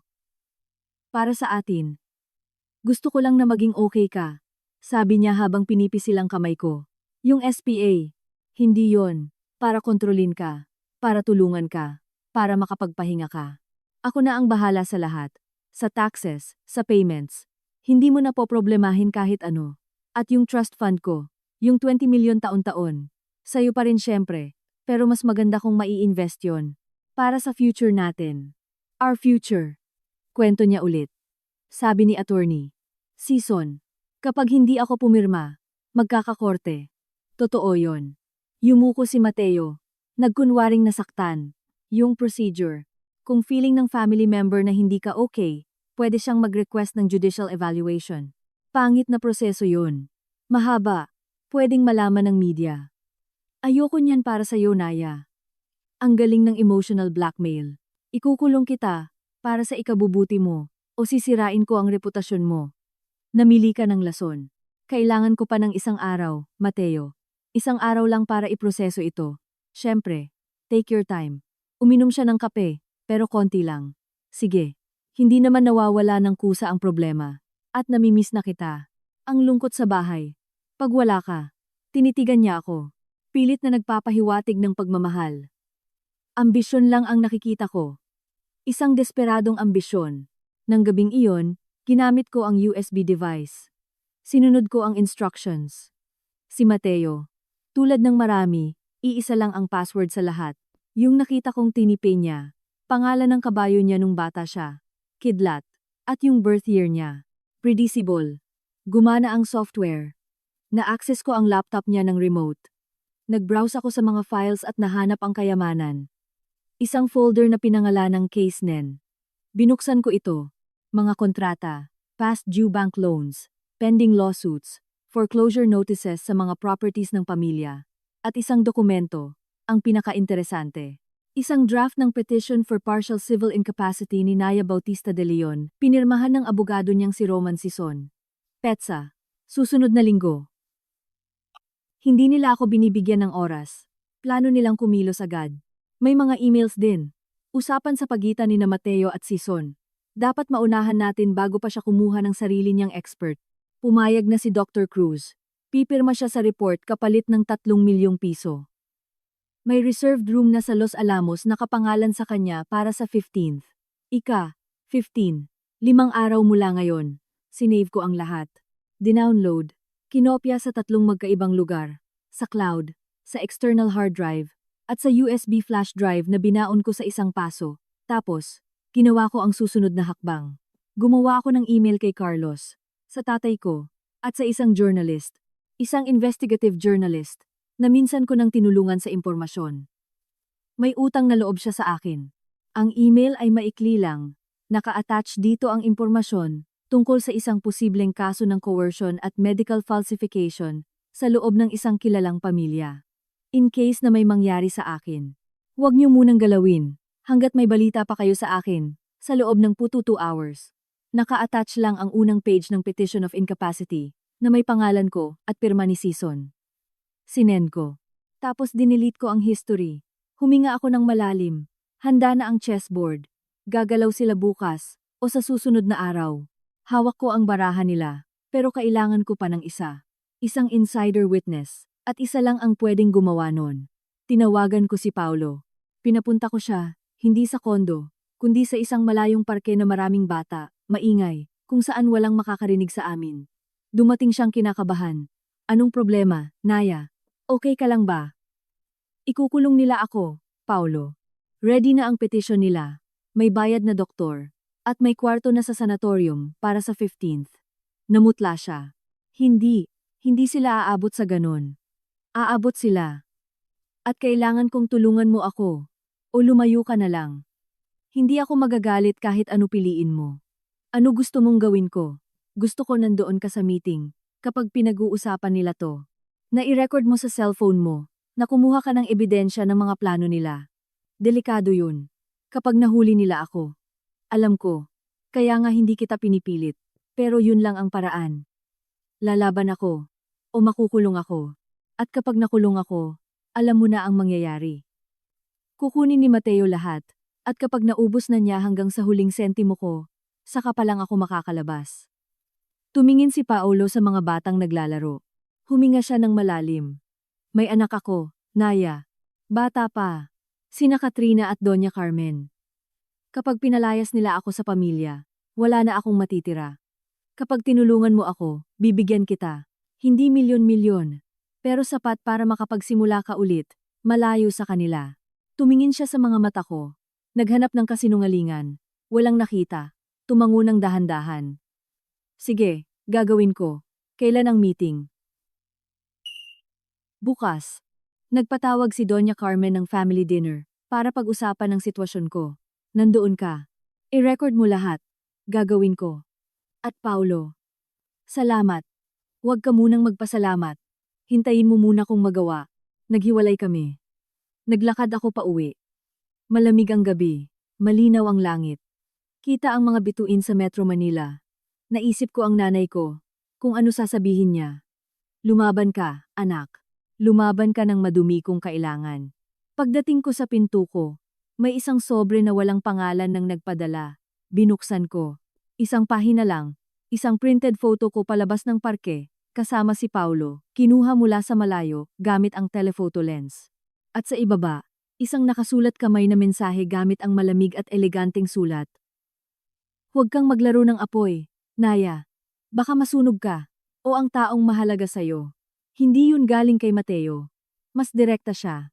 Hindi rin galing kay Doña Carmen. Galing kay Katrina. Sigurado ako. Isang warning. O banta. Ngumiti akong walang halong saya. Handa na ang laro. Nilapag na ng lahat. Ang mga barahan nila. O halos lahat. May natitira pa akong alas. Ang pinakaimportante. Ang nagpapatunay na kasinungalingan ang lahat umpisa pa lang. Nanginginig ang kamay kong hawak ang litrato. Alam ni Katrina. Alam niyang nakipagkita ako kay Paulo. Nasundan ba ako? O may presyo ba si Paulo, na mas mababa kaysa inaakala ko? Unti-unting kumalat ang laso ng pagdududa. Wala na akong mapagkakatiwalaan kundi sarili ko. Nilagay ko ang picture sa drawer. Hindi ko sinira. Ebidensya din ito. Panibagong piraso ng puzzle. Tumunog ang cellphone ko. Si Paulo. Pilit ang boses niya. Hirap huminga. Naya, ngayong gabi ang dinner. 9:00 sa bahay ni Doña Carmen. Sabi niya required daw lahat para pagdesisyonan ang future mo. Pupunta ka ba? Oo. Pinatawag nila ako bilang mahirap na pinsan na bibigyan ng limos. Pero pupunta ako. At naka-on ang phone ko sa bulsa ng polo ko. Mag-ingat ka, Paulo. Ikaw din. Kapag nagduda si Katrina. Nagdududa na siya. Pinadalhan niya ako ng picture. Tahimik at mabigat. Diyos ko. Patibong pala ito sa ating dalawa. Pwede.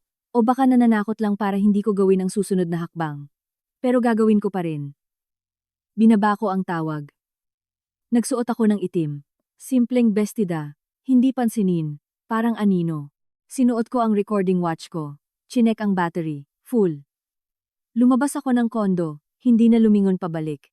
Ang bahay ni Doña Carmen ay kumikinang na parang pinakintab na kabaong. Nakabukas lahat ng ilaw sa bintana. Mamahaling sasakyan sa driveway. Pumasok ako. Kinuha ng mayordoma ang coat ko. Blanko ang mga mata niya. Sa dining room, nandoon na silang lahat. Si Doña Carmen sa kabisera. Si Mateo sa kanan niya, si Katrina sa kaliwa, si Paulo sa malayo, at si Attorney Sison. Nandoon din si Dr. Cruz, ang doktor. Ang binayarang doktor, na hindi ko dapat alam.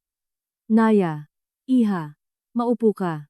Tinuro ni Doña Carmen ang isang upuan sa kabilang dulo, kaharap nila parang isang nasasakdal. Umupo ako. Salamat at dumating ka, sabi ni Mateo. Hindi siya ngumiti. Mukhang importanteng meeting ito. Kalmadong sabi ko. May doktor pa. Kaibigan ng pamilya si Dr. Cruz, sabi ni Doña Carmen. Nandito siya in case kailangan natin ng professional advice. Tumango ng alanganin ng doktor. Hindi makatingin sa akin. Diretsuhin na natin, sabi ni Katrina. Parang latigo ang boses niya. Hindi na ito pwede, Naya. Ang kakaibang ugali mo, ang ayaw mong pag-uwi, ang emosyonal mong kalagayan, ay pabigat na sa lahat. Sorry kung pabigat ako. Bulong ko sa bayu ko. Useful ang pagiging biktima. Hindi ito usapin ng sisihan. Singit ni Sison na parang abogado. Usapin ito ng mga facts, at sinasabi ng facts, na kailangan mo ng tulong. Nagkakaisa ang pamilya dito. Tiningnan ko si Paulo. Nakatingin siya sa plato niya. Hindi gumagalaw ang mga kamay niya. Nagdadasal na huwag tumunog ang cellphone sa bulsa niya. Nagkakaisa? Tanong ko. Kasama si Mateo, ang asawa ko. Napalunok si Mateo. Tumingin sa akin. May laban sa mga mata niya. Kasakiman laban sa natitirang kahihiyan. Nanalo ang kasakiman. Oo, Naya, pati ako. Para sa ikabubuti mo. Pipirma ka ba sa voluntary admission sa Los Alamos? O kailangan pa naming gumawa ng ibang paraan? Voluntary admission sa sanatorium? Rest center yun. Sabi ni Dr. Cruz. Unang beses nagsalita. Peke ang lambing ng boses niya. Evaluation. Therapy. Walang may sabing mental hospital. Pero yun ang totoo, di ba, Doc? Tinitigan ko siya. Isang lugar na pinagkukulungan ng mga tao. Para sa ikabubuti nila. Umiwas siya ng tingin. Ito ang pinakamagandang option. Giit ni Doña Carmen. Magiging ligtas ka doon. Aalagaan.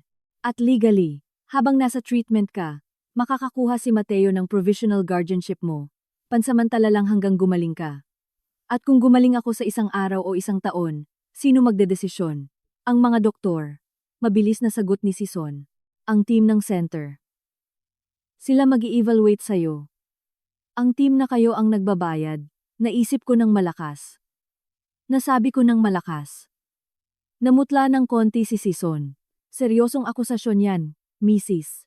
Obserbasyon lang. Pinatong ko ang mga kamay ko sa mesa. So, ito ang plano. Ikukulong niyo ako. Idedeklarang baliw. Makukuha ng asawa ko ang pera ko. Tapos mawawala na ako. Maganda. Malinis. Huwag kang magsalita ng ganyan. Sigaw ni Mateo sabay hampas sa mesa. Para sa'yo ito. Tignan mo nga sarili mo. Nagiging paranoid ka na. Iniisip mong conspiracy ang lahat. Kasi, totoo, Mateo, ang boses ko ngayon ay parang manipis na yelo. Naalala mo ang usapan nyo. Yung usapan nyo ng mama mo nung araw ng kasal natin, sa private office. Pinag-usapan nyo ang 100 million. Annulment. Naalala mo? Katahimikang nakakabingi. Hindi makahinga si Doña Carmen. Binaba ni Katrina ang tinidor niya. Bumaon ang matalim niyang tingin kay Mateo. Dahil sa katangahan nito. Anong pinagsasasabi mo? Sabi ni Mateo. Nanginginig ang boses. Na narinig kita, Mateo. 1 oras bago tayo makasal. Sabi mo, hintayin mong makuha ko ang pera. Tapos ipapawalang bisa ko ang kasal. Pamilyar ba? Tumayo siya. Kumayod ang upuan niya. Sinungaling ka. May sakit ka na talaga sa isip. May sakit. O hindi lang ako kasing tanga ng inakala nyo. Tumayo rin ako. May recording ako, Mateo. Ng boses mo. Ng boses nyong dalawa. Kasinungalingan. Nasa Florera ang recording nun, pero hindi nila alam yon. Mapanganib na sugal. Yon. Pero gumana. Kumalat ang takot sa mga mukha nila. Baliw ka na, bulong ni Doña Carmen. Pero nawawasak na ang kumpiyansa niya. Hindi ito kabaliwan. Ebidensya to. At subukan niyo akong galawin. Subukan niyo akong ikulong. At lalabas ang ebidensyang ito. Kasama ng mga report ng utang ng pamilyang ito. Kasama ang petition of incapacity. Kasama ang pagbayad ng 3 milyon kay Dr. Cruz. Namutla ang doktor. Ako. Hindi. Tumahimik ka, tanga. Bulyaw ni Katrina. Tapos hinarap niya ako. Ang mga mata niya'y puno ng galit. Matalino kang haliparot ka, pero hindi sapat. Walang mapapatunayan ng isang recording. Pwedeng dinoktor yan. At ikaw, mag-isa ka lang. Kami ang mga De Leon. Hindi na ako mag-isa ngayon, sabi ko, at tumingin ako kay Paulo. Sinundan nila ang tingin ko. Nanigas si Paulo. Naintindihan agad ni Doña Carmen. Ikaw, sumisitsit niyang boses. Kawalang kwentang uod. Pumanig ka sa kanya. Tumayo si Paulo. Nanginginig, pero nagsalita. Tama na to, Tita Carmen. Tama na ang lahat ng to. Nakakadiri na kayo. lumayas ka sa bahay ko. Sigaw ni Doña Carmen, nakatayo na rin. Nanginginig na tinuturo ang pinto. At huwag ka nang babalik. Hindi ka pamilya. Mas gugustuhin ko pa. Naglakad si Paulo papunta sa pinto. Tumigil siya. Tumingin sa akin. Sasama ka ba, Naya? Tumango ako. Umikot ako sa mesa. Dumaan ako sa tabi ni Mateo. Hindi man lang siya makatingin sa akin. Nakayuko siya sa upuan, talunan. Hindi pa tapos to. Naya, sabi ni Katrina sa nakamamatay na kalmado. Hindi magtatapos to ng ganito sa akin. Oo, sagot ko nang hindi lumilingon. Lumabas kami. Sumalpok sa akin ang preskong hangin ng kalayaan. Naglakad kami ni Paulo ng mabilis. Walang imikan. Pagliko namin sa kanto, sumandal siya sa pader habang hinihingal. Na-record ko lahat, Naya. Lahat. Yung 3 milyon. Yung sa sanatorium. Yung pag-amin ni Mateo na hindi niya tinanggi ang nangyari nung kasal. Lahat. Akin na. Nilabas niya ang phone niya. In-unlock ang screen. Iniabot sa akin. Nandyan ang audio file. I-send mo sa sarili mo. Ginawa ko. Ginamit ko ang data ko. At na-send ang malaking file sa cloud ko. Sa email ko. Tapos dinilit ko ang file sa phone niya. Ngayon, umalis ka na, Paulo. Lumayo ka. Kunin mo ang anak mo. Umalis muna kayo sa Metro Manila. Binigyan ko siya ng sobre na may 500,000 piso cash. Advance ito.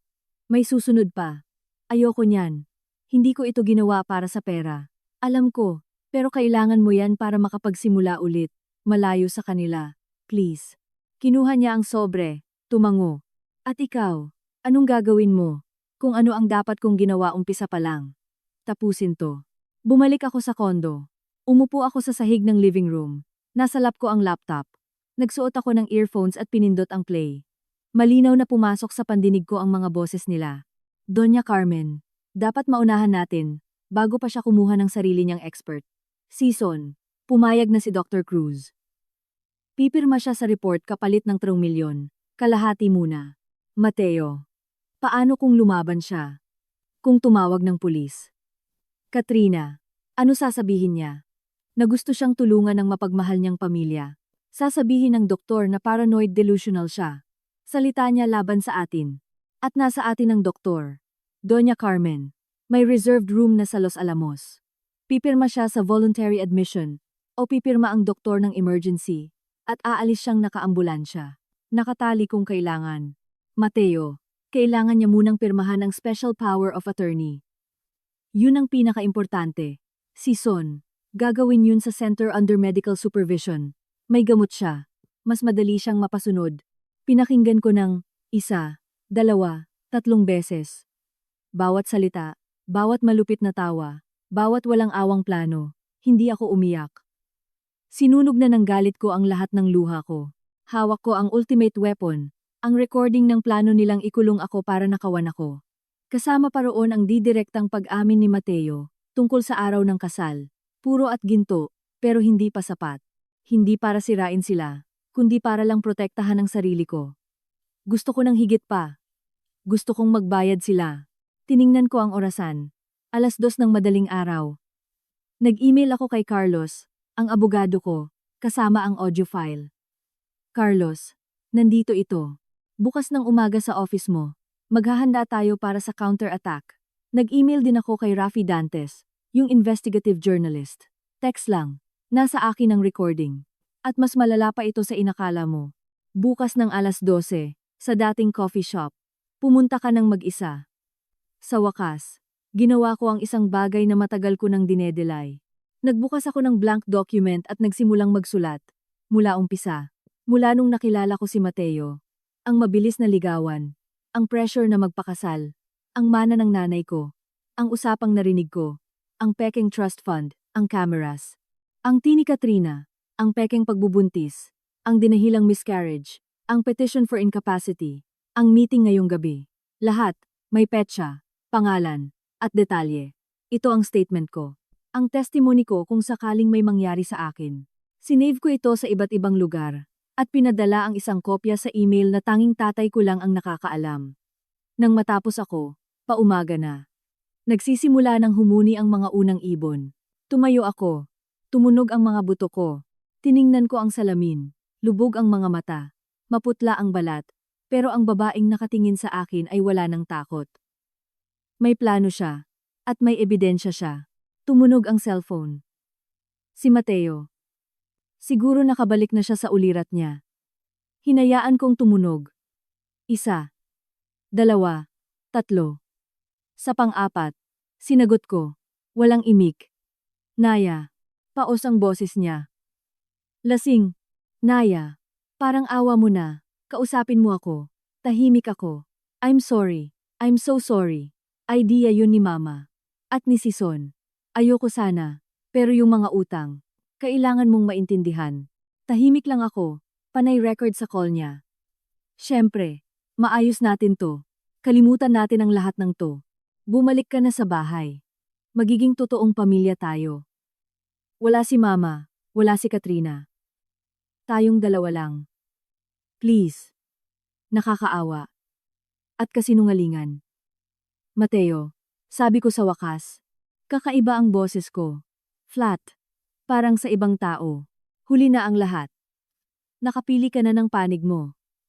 Ngayon, harapin mo ang mga consequences. Huwag kang gagawa ng kalokohan. Bulyaw niya. Bumabalik ang panik. Kami ang mga De Leon. Wawasakin ka namin. Sinubukan niyo na. Kalmado kong sabi. Ngayon, ako naman. Binaba ko ang tawag at binlock ang number niya. Pumapasok na ang araw sa bintana. Isang bagong araw. Ang araw ng katotohanan. Nagsuot ako ng komportabling damit, flat shoes. Naghanda ako para sa giyera. Hindi gamit ang luha, hindi gamit ang banta, kundi facts, ebidensya, at ang malamig, at di mapipigilang lakas ng katotohanan. May meeting ako sa abogado at isang journalist. Malapit na ang endgame, at nasa akin ang winning move. Kailangan ko lang malaman kung paano at kailan ito gagamitin. Amoy lumang kape at papel ang office ni Carlos. 10:00 ng umaga. Namumutla si Carlos habang pinapakinggan ang recording sa pangalawang pagkakataon. Nang matapos, inalis niya ang salamin niya at kinusot ang mata niya. Diyos ko, Naya, kriminal to. Conspiracy to falsify diagnosis. Coercion. Grave threats. Alam ko. Anong gagawin natin? Pwede tayong pumunta sa pulis, mag-file ng kaso. Sa ebidensyang ito, sapat na para magbukas sila ng investigasyon. Babagsak ang IBP kay Sison, ang PRC kay Dr. Cruz. At sa mga De Leon. Sumuko ang mukha ni Carlos. Mahirap. Salita lang ito. Walang physical crime na na-record. Attempted coercion. Oo, pero sa mga abogado nila, pwede nilang ilusot na private family conversation iyon na out of context, na nag-aalala sila sa health mo. Sinasabi mo ba na walang mangyayari? Naging mas matalim ang boses ko, kaysa sinadya ko. Hindi. Ang sinasabi ko, kailangan natin ng isa pa. Isang bagay na tuluyang magtatali sa kamay ni Mateo. Isang bagay na pipigil sa paglalaro niya. Tumunog ang phone ko, private number. Sinagot ko. Mrs. De Leon.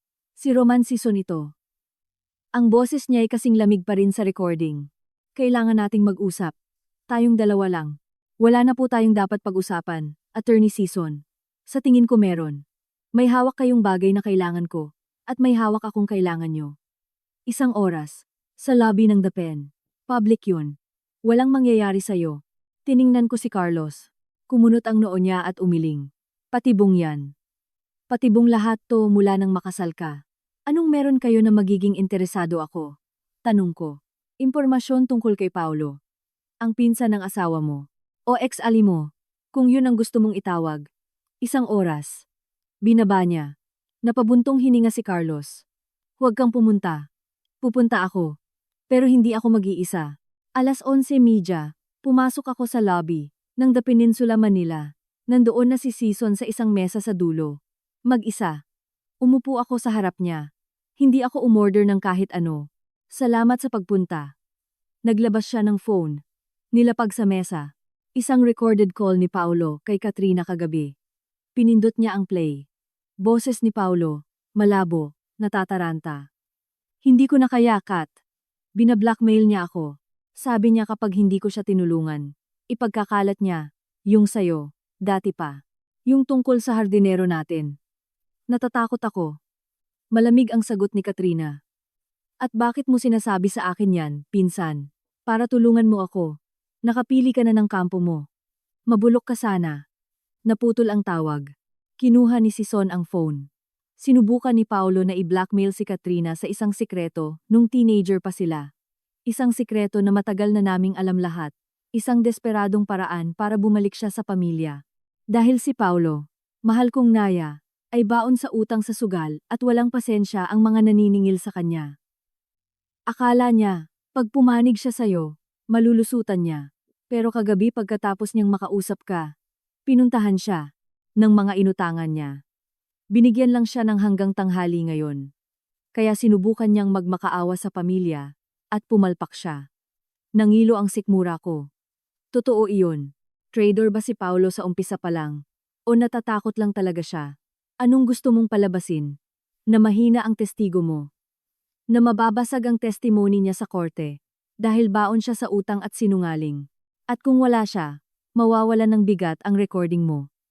Delikado pa rin ito sa akin at kay Dr. Cruz. Oo. Pero para sa pamilyang De Leon, salita iyon ng isang babaeng hindi stable laban sa asawa niya at biyenan niya. Stable ako. Magiging hindi ka na. Ngumiti siya ng nakakapanindig balahibo. Kapag pinakita ko ito sa judge at kinuwento ko kung paano mo minanipula ang isang kawawang sugarol para i-record ang pamilya niya, kung paano ka nag-fake ng pregnancy, kung paano ka nag-provoke ng miscarriage para sisihin ang hipag mo. Mas maraming sapot ang nangyayari dito kaysa sa inaakala mo, Mrs. De Leon. Tumayo siya. Nag-iwan ng 1,000 sa mesa. Heto ang offer ko. Burahin mo ang recording, lahat ng kopya, at iuurong ng pamilya ang petisyon. Papayag si Mateo sa isang malinis at mabilis na annulment. Maiiwan sa iyo ng buo ang mana mo, at maghihiwa-hiwalay tayo ng tahimik. At ikaw, at si Dr. Cruz, anong mapapala nyo? Makakaiwas kami sa professional scandal, at ang pamilya sa pampublikong kahihiyan. Pag-isipan mo. Hanggang 3:00 ng hapon ka lang. Tumalikod siya at umalis. 12:00 ang sunod na meeting ko kay Rafi Dantes. Isang journalist. Pandak, matalino at mabilis ang mga mata. Sa isang maingay na cafe, malapit sa opisina nila. Nasa'yo na ba? Bungad niya. Binigay ko sa kanya ang earphones. Pinakinggan niya ang recording. Lumaki ang mata niya. Pampasabog to. Naya. Purong pampasabog. Sison. Ang star lawyer. Cruz. Ang high society doctor. At ang mga De Leon. Nagpaplanong ikulong ang tagapagmana. Front page ito sa Linggo. May problema. Kinuwento ko kay Rafi yung kay Paolo, ang tawag, ang mga utang, na pwede siyang bumaligtad bilang witness. Kinamot ni Rafi ang baba niya. Makakapagpahina yan. Oo, pero hindi makakasira. Ang recording ay objective fact. Boses nila yan. Kahit sabihin pa ni Paolo na tinutukan mo siya ng baril para mag-record. Yung conversation is conversation crimen yun. Lalo na yung part na true million kay Doc, panunuhol yun. At yung pagpilit na i-confine ka. Pamimilit at pananakot yun. Baka makaiwas ang pamilya sa kulungan. Pero sa iskandalo, hindi. Kapag lumabas to, hindi na magpapakita ng mukha ang mga De Leon. Sa Manila, isasara ng mga bangko ang gripo nila. Guguho ang mundong puno ng kaplastikan nila. Minsan mas malala pa yun sa kulungan. Kailangan kong ipapublish mo na agad. Pero, hinaan niya ang boses niya. Kapag na-publish ko to, mabubuksan ang Pandora's box. Ikaw ang magiging sentro ng media circus. Ang buhay mo, ang past mo, uungkatin. Handa ka ba? Hindi ako handa. Pero hindi na ako pwedeng umatras. I-publish mo. Sige. Bukas. Linggo. Front page. May link sa site na may transcript. Siguraduhin mong may magaling kang abogado sa Lunes ng umaga. Meron na. Lumabas ako sa cafe. 2:00. 1 oras para pag-isipan ang offer ni Sison. Sunod-sunod ang pag-vibrate ng cellphone ko. Unknown numbers. Sina Mateo, Doña Carmen, Katrina. Inignore ko lahat. Maliban sa isa. Si Paulo. Naya, please sagutin mo. Kailangan kong mag-explain. Hindi ito kung ano ang inaakala mo. Desperado ang boses niya sa voicemail. Totoo. O baka isa na namang arte. Hindi ko na alam ang pagkakaiba. Nagpa siya akong makita siya sa huling pagkakataon. Sa isang mataong lugar. Terminal ng bus sa Cubao. Nauna ako. 5 minutes late siya. Parang tumanda siya ng 10 taon. Mapula ang mga mata. Nanginginig ang kamay. Salamat. Hingal niya. Binablackmail ako ni Katrina. May nangyaring car accident dati. Nakainom ako nagdadrive. Alam niya. Sabi niya kapag hindi kita tinaraydor, isusumbong niya, at mawawalan ako ng custody sa anak ko. Sorry, Naya. I'm so sorry. At totoo din ang mga utang ko sa sugal. Pero hinding-hindi ko. Gusto talaga kitang tulungan. Maniwala ka. Kaso, takot na takot ako. Totoo ang takot niya. Amoy ko. Pero mas malakas ang kawalan ko ng tiwala. Huli na ang lahat. Paolo. Umiikot na ang gulong. Anong gagawin mo? Kung ano ang kailangan kong gawin. Tumalikod ako. Teka, hinawakan niya ako sa braso. Nagulat ako sa lakas niya. Hindi sila susuko. Kausap ni Mateo. Yung mga delikadong tao. Kapag pinablish mo yan, hindi lang demandahan ang aabutin mo. May mas malalang pwedeng mangyari. Tanggapin mo na ang offer. Yun na lang ang lusot mo. Lusot ko. O lusot mo. Baka binigyan ka din ni Season ng offer. Pera pambayad sa utang mo kapalit ng pagkumbinsi sa akin. Nagbago ang mukha niya. Binitawan niya ako na parang napaso siya. Hindi siya nagsalita. Hindi niya tinanggi. Totoo. Lahat sila may presyo. Kahit si Paulo. Walang imik na lumayo ako at nakihalo sa mga tao. 3:30. Tinawagan ko si Season sa payphone. Basura ang offer mo, sabi ko. Pagkasagot niya, wala akong buburahin. At bukas, malalaman ng lahat kung sino talaga kayo. Binaba ko bago pa siya makasagot. Dumilim na sa Metro Manila.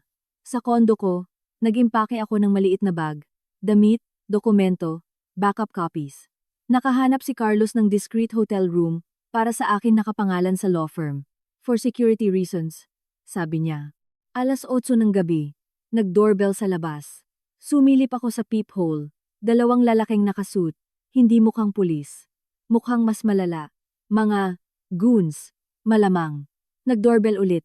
Mahaba, walang tigil. Hindi ko binuksan. Tinawagan ko si Carlos. May mga tao sa labas ng pinto ko. Pulis? Hindi yata. Huwag mong bubuksan. Diyan ka lang. Tatawag ako ng pulis. Sasabihin kong may trespassers. Ginawa niya. Nanatili ang mga lalaki ng ilang minuto.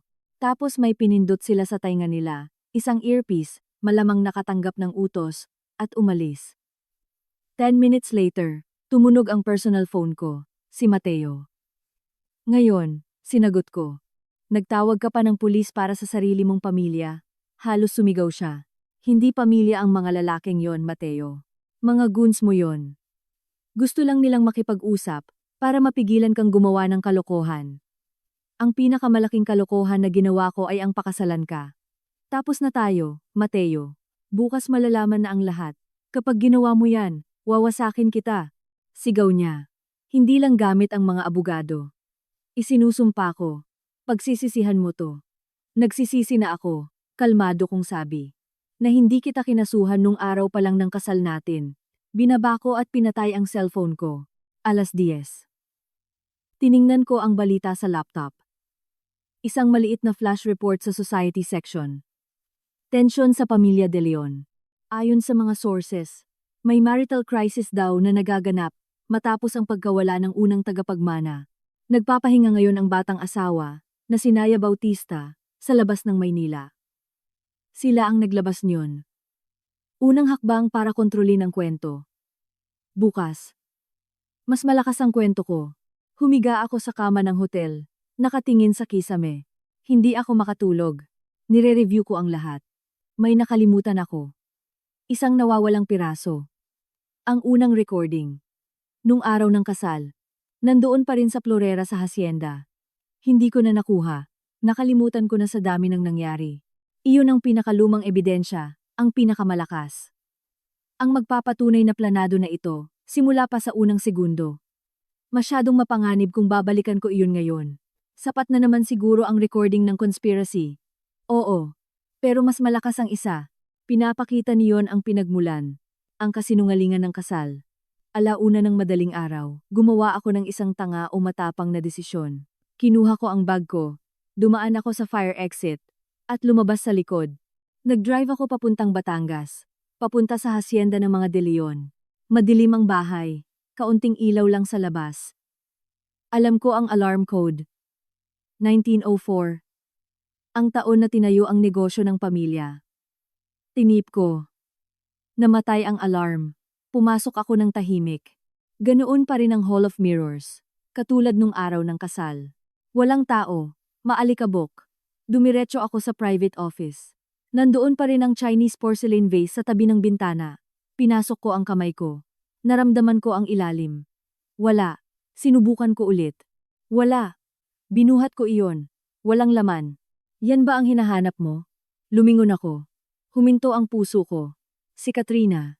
Nasa pintuan. Nakarobe. May hawak na baso ng alak. Isang ngiting tabingi sa mga labi niya. Nakakatawa kung gaano ka-predictable, Naya. Alam kong babalikan mo to.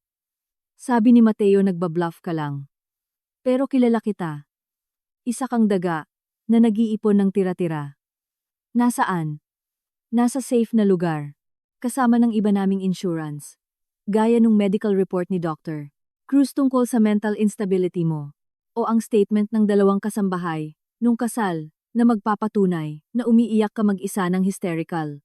O ang credit card history mo na may binili kang mga matatapang na gamot. Uminom siya, kita mo. May mga ebidensya rin kami. Marami. Ang salita mo laban sa salita namin. At mas marami kami. Wala sa inyo ang katotohanan. Ang katotohanan ay kung ano ang paniniwalaan ng mga tao. At bukas, maniniwala silang isang babaeng nabaliw dahil sa pagkamatay ng nanay niya at sa pagkawala ng anak niya, ay gumawa ng isang baliw na kwento para i-blackmail ang pamilyang kumupkop sa kanya. At yung kaibigan mong journalist, mapipilitang mag-publish ng public apology. O kakasuhan namin siya hanggang sa maghirap siya. Lumapit siya. Amoy murang alak ang hininga niya. Tanggapin mo na ang offer, Naya. Umalis ka na, bitbit ang pera mo. Higit pa yan sa deserve mo. Sa unang pagkakataon ng gabing iyon, nakaramdam ako ng takot. Malamig na takot. Tama siya. Kaya nilang gumawa ng sarili nilang kwento.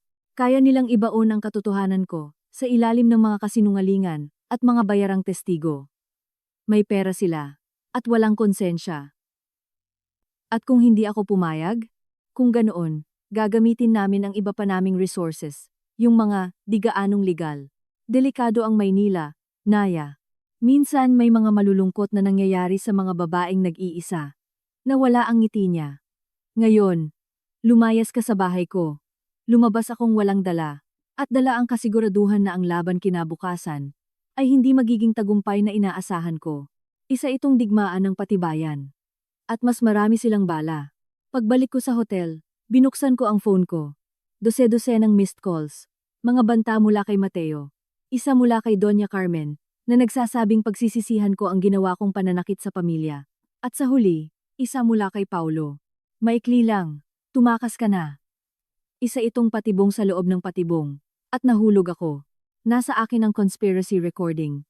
Oo, pero nasa kanila ang wedding recording. May mga testigo sila. May fake medical report sila. May kapangyarihan sila. Tumingin ako sa bintana. Tulog ang syudad. O nagpapanggap na tulog. Pagsikat ng araw bukas, sasabog ang lahat. At hindi ko alam kung sino ang matitirang nakatayo. Pero may isang bagay akong sigurado. Hindi na ako pwedeng umatras. Masyado na akong malayo ang narating. Kailangan ko na lang sumulong. Harapin ang mangyayari na hawak ang katotohanan, kahit may takot sa puso ko. Hindi pa tuluyang checkmate. Tuloy ang laro. At ang susunod na galaw ang magiging huli. Makulimlim ang bukang liwayway ng linggo. Kasing kulay ng mood ko. Umupo ako sa harap ng laptop sa hotel. Pagpatak ng 8:00, inilabas ng dyaryo ni Rafi Dantes ang digital front page nito. Mga De Leon. Ang sabuatan laban sa tagapagmana. Malalaki at nakabold ang headline. Sa ilalim, picture ng pamilya na nakangiti sa isang charity event, at ang picture ko mas maliit at seryoso. Binuksan ko ang article. Maganda, matapang. May mga transcripts mula sa recording. Binanggit ang pangalan ni Sison, Cruz, ang mga utang, ang plano sa sanatorium. Walang binanggit tungkol sa wedding recording, dahil wala iyon sa kanila. Pero sapat na ang nandoon. Wala pang isang oras, parang sasabog ang cellphone ko. Media, mga kaibigan, Unknown numbers. Pinatay ko. Binuksan ko ang TV. Sa isang news channel, may nagdedebate na tungkol sa iskandalo sa high society. Pinapakita nila ang harapan ng bahay ng mga De Leon. Nakasara ang mga gate at bintana. 10:00, may kumatok sa kwarto ko. Si Carlos. May dalang folder. Mabigat ang mukha niya. Gumalaw na sila gamit ang PR team nila. Kakalabas lang nila ng statement. Iniabot niya sa akin ang papel. Nakasulat doon. Lubos na ikinalulungkot ng pamilya De Leon ang paninirang puri na pinasimulan ni Naya Bautista, na kasalukuyang dumaranas ng matinding emosyonal na problema, matapos ang malungkot na pagkawala ng miyembro ng pamilya. Ang mga ibinibintang na recordings ay edited, at gawa-gawa lamang. Nagtitiwala kami sa hustisya. Hinihingi namin ang inyong pag-unawa at privacy para sa lahat. Expected na yun. I-deny, mag-play victim. Tapos, tanong ko. Tapos, hindi tumitigil sa kakaringang telepono ko. Sa fiscal's office. Nakatanggap daw sila ng anonymous copy ng recording. Gusto kanilang kausapin bilang biktima ng coercion at threats. Maganda yon. First step. Pero kailangan pa ng mas matibay. Ang original recording, o solid na witness. Hindi uubra si Paulo. Alam ko, may iba pa ba? Napabuntong hininga si Carlos. Nag-file si Mateo ng kasong cyber libel laban sa'yo, at isang urgent request for injunction. Gusto niyang pagbawalan kang lumapit sa kanya o sa pamilya niya, at humihingi siya ng legal guardian para sa'yo dahil sa pagiging incapacitated mo. May bago silang medical report mula sa isa na namang bayarang doktor. Gumagalaw ng mabilis ang mga piraso nila, parang mga hayop na na-corner. Pagsapit ng tanghali, nakatanggap ako ng email mula sa isang bagong account ni Paulo. Nasa safe ng study room ni Mateo, ang original recorder. Ang combination ay the 22nd of October 1934 2, 1, 0, 3, 4. Lucky numbers iyan ni Doña Carmen. Sorry sa lahat. Tumakas ka na. Tiningnan ko si Carlos. Patibong yan. Malamang. Pero paano kung hindi? Ang original recording ang magiging susi. Ang proof of premeditation. Kung wala yon, magiging salita lang ng babaeng nasasaktan laban sa makapangyarihang pamilya. Kung nandyan yon, ebidensya yon ng marital fraud mula sa unang araw. Kukunin ko, sabi ko. Naya, kabaliwan yan. Baka puno ng tao doon ngayon. O kaya mga pulis. Hindi. Sigurado nagtatago sila doon. Pinapagaling ang mga sugat nila. Nagpaplano. Ito na ang chance. Sasamahan kita. Hindi. Abogado kita. Hindi ka pwedeng maging accomplice sa trespassing. Dito ka lang. Kung hindi ako nakabalik in 2 hours, tumawag ka ng pulis. Sabihin mo inimbitahan ako doon at nag-aalala ka sa buhay ko. Lumabas ako. Nag-drive pabalik sa hacienda. Mukhang walang tao. Walang mga sasakyan. Nag-park ako sa malayo. Naglakad sa likod, sa daanan ng mga suppliers. Nakasara ang pinto sa kusina. Pero ang bintana sa laundry room na sira ang lock ay bumukas ng tinulak ko. Nasa loob na ako. Sobrang tahimik. Isang mamahalin, malambot, at nakakamatay na katahimikan. Mabilis akong umakyat sa study room ni Mateo. Sarado ang pinto, pero hindi nakalock. Binuksan ko. Magulo ang opisina. Mga nagkalat na papel. Parang may naghanap ng nagmamadali. Nasa pader ang vault, sa likod ng isang painting. Lumang model, de ikot. Nanginginig ang mga daliri ko. Dabalumpo. 10. 24. Umikot ang dial. Isang click. Pangalawa. Pangatlo. Hinila ko ang lever. Bumukas ang pinto ng vault. Sa loob, mga dokumento, passport, alahas. At sa isang gilid, nandoon ang maliit na digital recorder ko. Kinuha ko. Binuksan ko. Low battery, pero andun ang mga files. Yung sa araw ng kasal, nakita ko. Bitawan mo yan. Lumingon ako. Si Mateo. Nakatayo sa may pinto. Iba ang itsura niya. Magulo ang buhok. Hindi nakapag-shave. Mapula ang mga mata. May hawak siya sa kamay niya. Na hindi cellphone. Isang maliit na baril. Sinira mo ang lahat. Paos ang boses niya. Lahat. Naniningil na ang mga bangko ngayong umaga. Umaalis na ang mga business partners namin. Ginawa mo kaming katatawanan sa buong Maynila. Dahil sa'yo. Hindi dahil sa akin, Mateo. Dahil sa kasakiman mo. Tumahimik ka. Nanginginig ang baril sa kamay niya. Akin na yung recorder at ang phone mo, na may lahat ng copies. At ano, papatayin mo ako dito? Mas malaking iskandalo yan. Hindi kita papatayin. Babarilin kita sa binti. Sasabihin kong nahuli kitang nagnanakaw. Inatake mo ako. Napumutok ang baril nung nag-aagawan tayo. Baliw ka. Naya. Maniniwala silang lahat. Lumapit siya. Nakita ko ang takot sa mata niya. At ang determinasyon. Nasa dulo na siya ng bangin. Kaya niyang gawin ang kahit ano. Binigay sa akin ni Paulo ang combination. Dahan-dahan kong sabi para patagalin. Bakit mo tingin ginawa niya yon? Dahil isa siyang traitor. Parang ikaw. O baka dahil alam niya, natapos na to. At gusto niyang nasa panig siya ng mananalo. Hindi ka mananalo dahil sa akin. Humakbang pa siya. Nakatutok na sa dibdib ko ang baril. Akin na. Biglang may tumunog na cellphone. Hindi akin. Kanya. Malakas sa kalagitnaan ng katahimikan. Napakurap siya. Na-distract. Napakabilis ng pangyayari. Yumuko ako at binato ko ang recorder. Nang buong lakas sa mukha niya. Tumama sa ilong niya. Napasigaw siya sa sakit at gulat. Lumihis ang baril. Tumalon ako palayo. Dumampot ng mabigat na glass paperweight mula sa desk at binato sa kanya. Tumama sa balikat niya. Sumigaw siya sa galit. Itututok niya sana ulit ang baril. Pero tumatakbo na ako. Tumatakbo ako sa hallway. Rinig ko ang mabibigat niyang yapak sa likuran ko. Tumigil ka. Bumaba ako ng hagdan. Dalawa-dalawang baitang. Nadapa ako sa huling step. Napaluhod ako. Tumagos ang sakit. Lumingon ako. Nasa taas siya ng hagdan. Nakatutok ang baril. Dalawang itim na butas ng galit ang mga mata niya. Biglang may isang anino na lumabas mula sa living room. Dumamba si Paulo kay Mateo. Bumagsak ang dalawang lalaki sa sahig. Gumulong sila. Nabitawan ni Mateo ang baril at dumulas ito sa marmol na sahig. Takbo, Naya. Sigaw ni Paulo habang pinipigilan si Mateo na nagwawalang parang baliw.